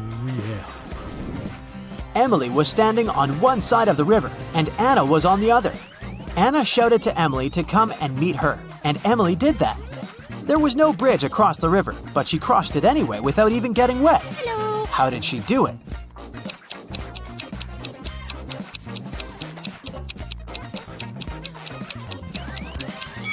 The river was frozen. 3 people were stopped at the security check in an international airport. They were suspected of smuggling different stuff out of the country. The first man was heading to a beach resort. In his suitcase, there was a lot of stuff you could use at the seaside. An umbrella, a pair of sunglasses, sunscreen, and a beach towel. The second man had a cage with 3 colorful birds and a pet carrier with a family of hamsters. He had all the necessary papers. The third man was traveling for business. In his bag, he had a suit, some documents, a toothbrush, toothpaste, and a bottle of expensive shampoo. Who's the smuggler?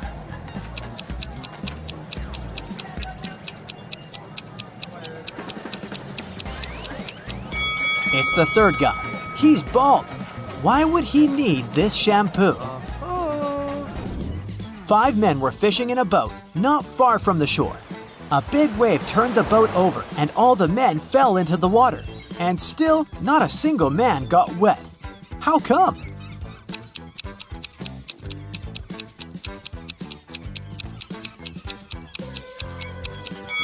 All the men were happily married. Stephen was driving to work when he realized he had left a folder with important documents at home. It was about 9 a.m. when he entered his house and saw a man leaving through the back door and running to a red car. Stephen called the police and told them about what had happened. Police officers didn't waste time and went to look for the criminal. After searching for 10 minutes, they spotted a similar-looking car near a cafe. When they entered the place, there was only one customer there. One of the police officers came up to him. Is it your car? Where were you 20 minutes ago? The customer answered, Yeah, the car's mine, but I've been sitting here for more than an hour. The police officer immediately arrested him. Can you figure out why?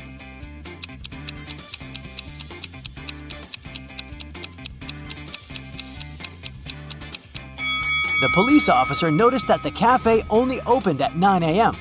The guy couldn't have spent an hour there.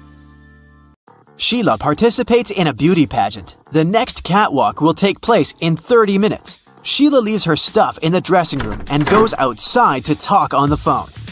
After that, she returns and sees that someone has torn her costume. Sheila gets furious and questions her rivals. Millie says, I was getting my makeup done, so I sat in my chair motionless, and I couldn't look around. Chelsea says, I was in a toilet. I think I ate something wrong for lunch. And Isabella says, I was outside the dressing room filming stories for my subscribers. Who is lying?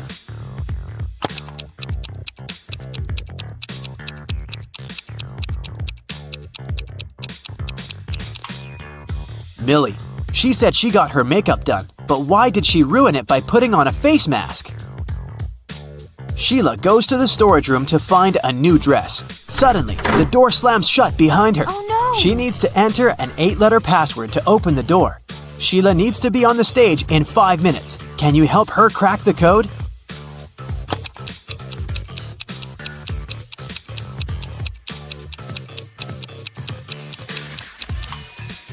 This picture on the wall is a hint.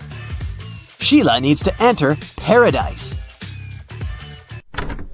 Sheila opens the door and meets face-to-face with creepy rats. She runs away and gets lost in the basement. Sheila finds these 3 doors leading to the stage, but each door is hiding some danger. There are broken wires and a puddle of water on the floor behind the first door. There's a scorpion behind the second door waiting to bite Sheila. And there's a magical portal leading to the top of a mountain behind the third door. Can you help Sheila make the right choice?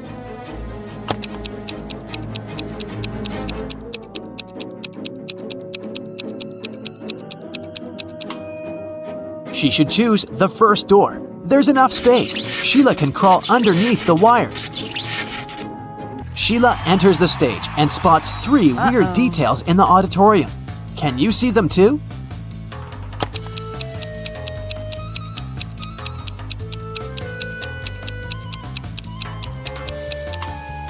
Take a closer look at this lady.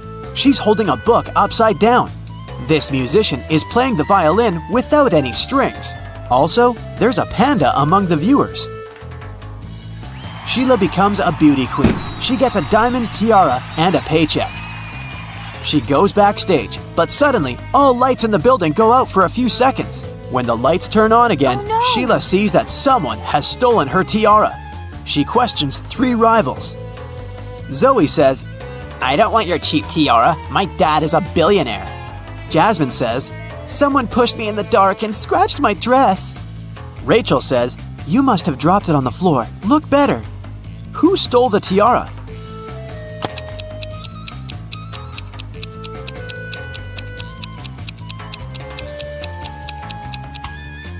Zoe. It's hidden under her diamond necklace. The next day, Sheila wakes up in a creepy castle. A wicked witch turned her into a monkey. To break the black magic, Sheila needs to use a spell. But the spell book is locked in a box. The lock requires a 6-digit code. Can you help her open the box?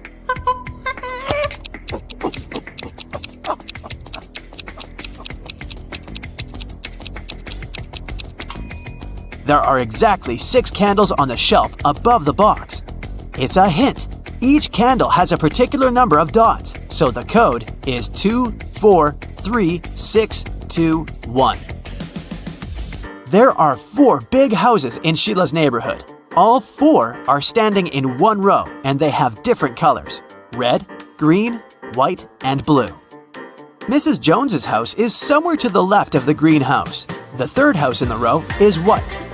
Mrs. Snake owns a red house, and Mrs. Crystal doesn't live at either end of the row, but she lives somewhere to the right of the blue house. Meanwhile, Mrs. Dillon lives in the 4th house. And the first house isn't red. Can you decide who lives where and what the color of each person's house is?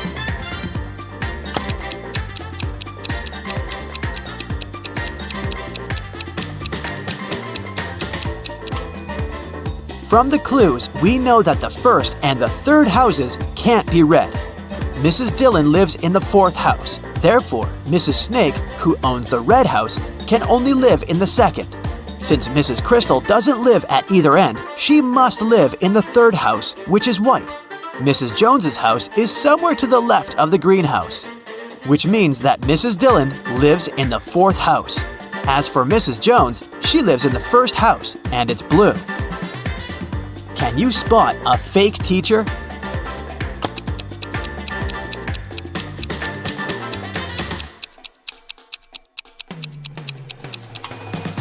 The guy on the left isn't a real teacher, he's an actor. Take a closer look. There's a rec camera icon at the top of the screen. Two friends want to cross a river. The only way to get to the other side is by boat. But this boat can only take one person at a time. The boat cannot return on its own, and there are no ropes or any other similar tricks. Yet both guys managed to cross the river using the boat. How is that possible?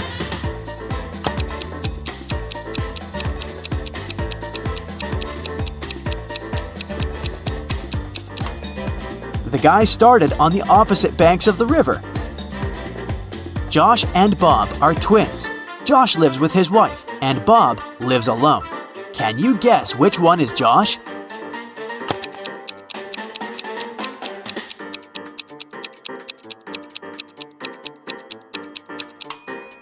It's the first guy. He has a pair of toothbrushes in his bathroom, while Bob only has one. A time traveler is attending this party. Can you spot this person?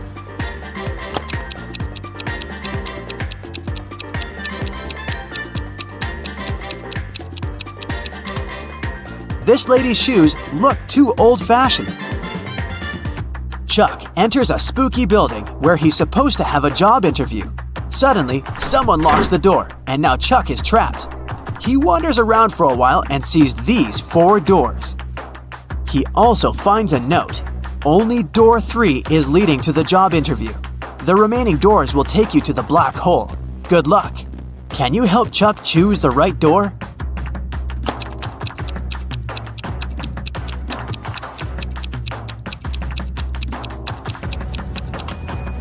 No need for luck, Chuck. The symbols on the door are actually numbers. So, Chuck should enter this door. I talk to you, you talk to me. Every day, you hold me. Yet, I can't smell you. What am I?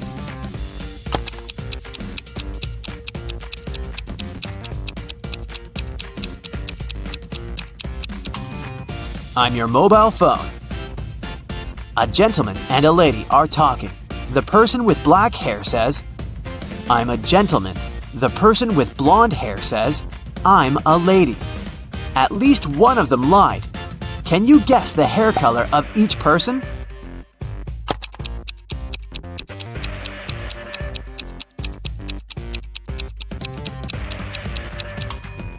If only one of them lied, they would both be gentlemen or both be ladies. Therefore, they both lied. It means that the lady has black hair and the gentleman is blonde. Can you spot what's wrong in this picture?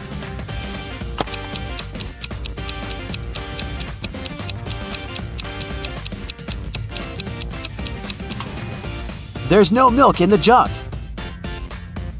Can you see anything odd in this picture?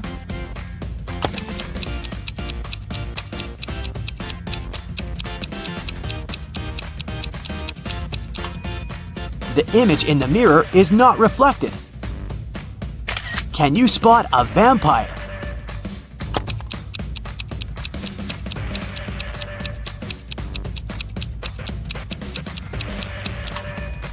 This guy over here. Fiona is a young witch. She finds these 4 portals in a haunted castle. Fiona chooses one of the portals and enters. You can hear city noises from the first portal.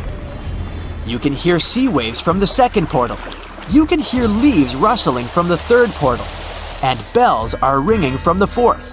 Which portal did Fiona enter?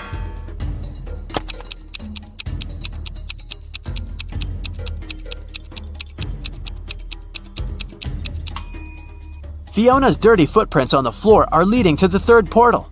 Don't mind the different sounds, this could just be a magic trick. Billy finds himself on the roof of a skyscraper that is about to crumble. The only way out is to use one of these 4 elevators. There's a werewolf hiding behind the first elevator. If Billy chooses the second elevator, he'll fall hundreds of feet. Super venomous snakes are crawling all over the third elevator. And mutated scorpions are waiting for Billy inside the fourth elevator. Just one bite will make him fall asleep forever. Which way should Billy choose?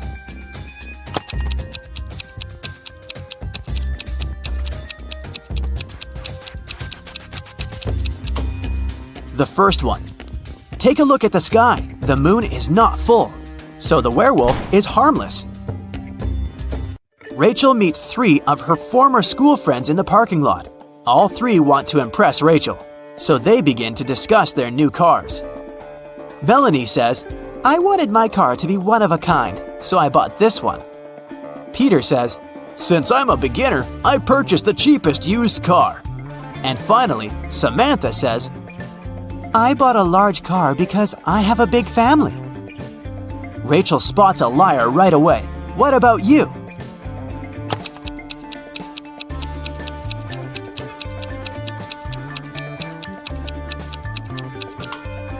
It's Samantha. Her car key doesn't match the logo on the car. Sheila participates in a beauty pageant. The next catwalk will take place in 30 minutes. Sheila leaves her stuff in the dressing room and goes outside to talk on the phone. After that, she returns and sees that someone has torn her costume. Sheila gets furious and questions her rivals. Millie says, "I was getting my makeup done, so I sat in my chair motionless, and I couldn't look around." Chelsea says, "I was in a toilet. I think I ate something wrong for lunch."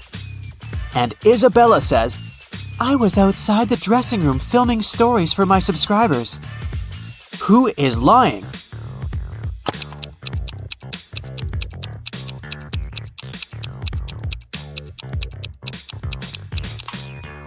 Millie. She said she got her makeup done, but why did she ruin it by putting on a face mask? Sheila goes to the storage room to find a new dress. Suddenly, the door slams shut behind her. Oh no! She needs to enter an 8-letter password to open the door. Sheila needs to be on the stage in 5 minutes. Can you help her crack the code?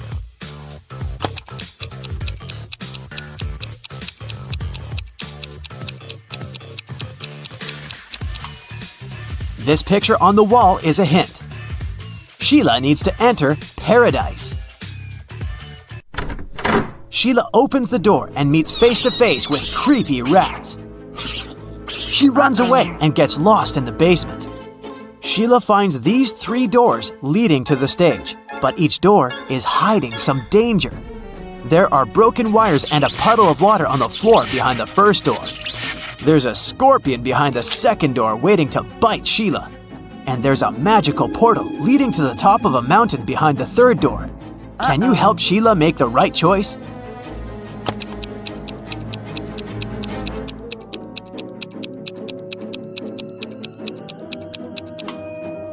She should choose the first door. There's enough space. Sheila can crawl underneath the wires. Sheila enters the stage and spots 3 weird details in the auditorium. Can you see them too?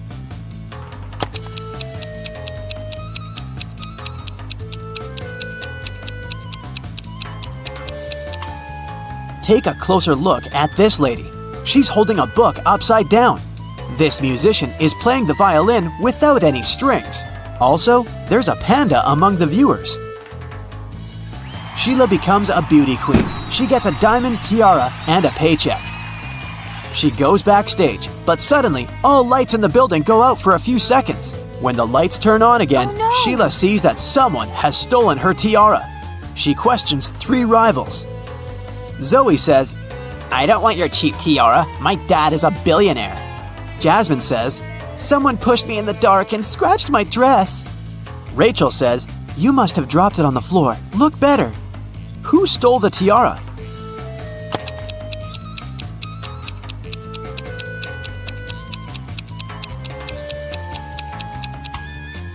Zoe. It's hidden under her diamond necklace. The next day, Sheila wakes up in a creepy castle. A wicked witch turned her into a monkey. To break the black magic, Sheila needs to use a spell. But the spell book is locked in a box. The lock requires a 6-digit code. Can you help her open the box?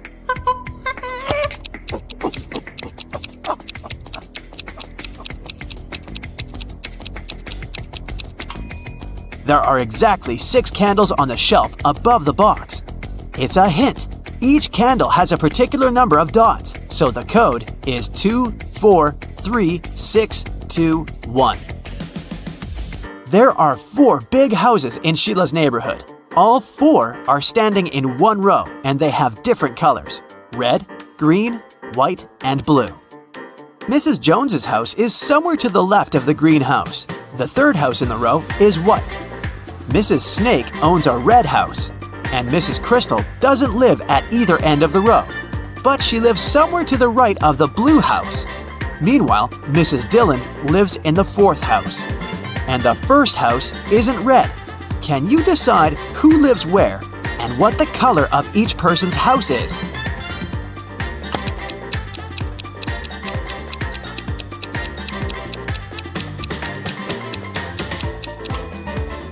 From the clues, we know that the 1st and the 3rd houses can't be red. Mrs. Dillon lives in the 4th house. Therefore, Mrs. Snake, who owns the red house, can only live in the 2nd. Since Mrs. Crystal doesn't live at either end, she must live in the 3rd house, which is white. Mrs. Jones's house is somewhere to the left of the green house, which means that Mrs. Dillon lives in the 4th house.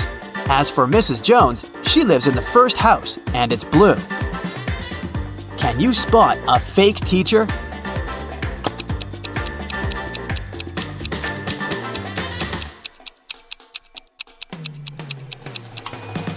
The guy on the left isn't a real teacher, he's an actor. Take a closer look. There's a rec camera icon at the top of the screen.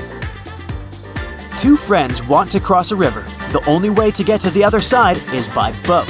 But this boat can only take 1 person at a time. The boat cannot return on its own, and there are no ropes or any other similar tricks. Yet both guys managed to cross the river using the boat. How is that possible?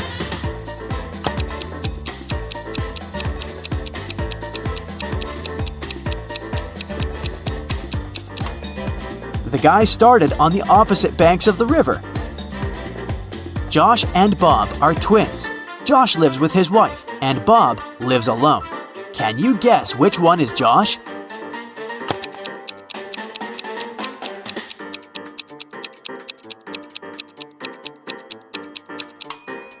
It's the first guy. He has a pair of toothbrushes in his bathroom, while Bob only has 1. A time traveler is attending this party. Can you spot this person?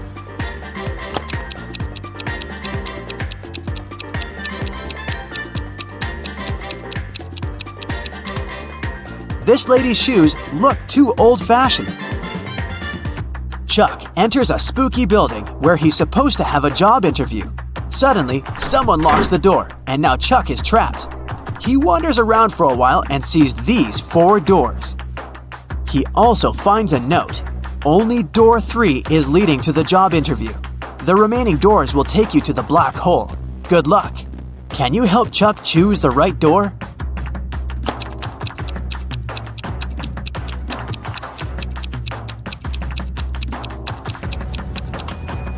No need for luck, Chuck. The symbols on the door are actually numbers. So, Chuck should enter this door. I talk to you, you talk to me. Every day, you hold me. Yet, I can't smell you. What am I?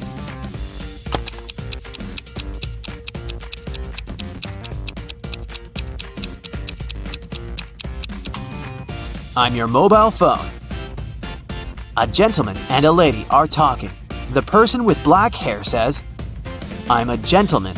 The person with blonde hair says, "I'm a lady." At least one of them lied. Can you guess the hair color of each person?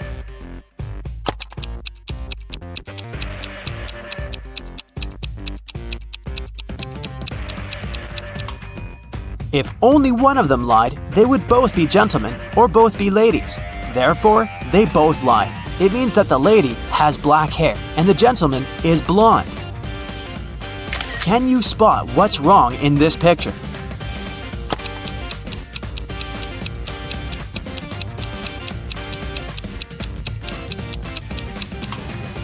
There's no milk in the jug. Can you see anything odd in this picture?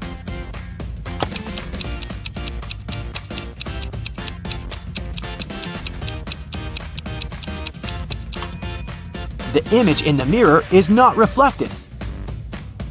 Can you spot a vampire?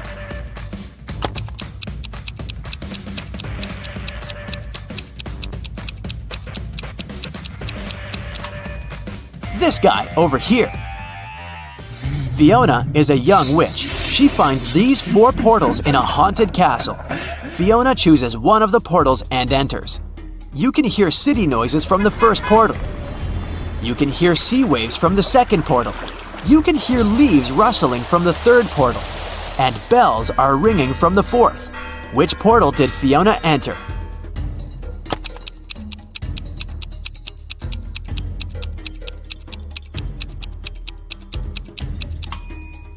Fiona's dirty footprints on the floor are leading to the third portal. Don't mind the different sounds, this could just be a magic trick. Billy finds himself on the roof of a skyscraper that is about to crumble. The only way out is to use one of these 4 elevators. There's a werewolf hiding behind the first elevator. If Billy chooses the second elevator, he'll fall hundreds of feet. Super venomous snakes are crawling all over the third elevator. And mutated scorpions are waiting for Billy inside the fourth elevator. Just one bite will make him fall asleep forever. Which way should Billy choose?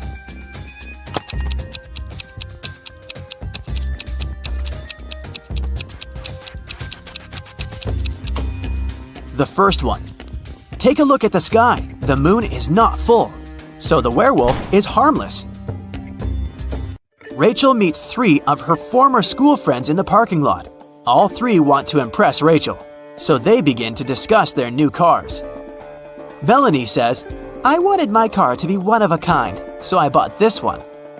Peter says, "Since I'm a beginner, I purchased the cheapest used car." And finally, Samantha says, "I bought a large car because I have a big family." Rachel spots a liar right away. What about you?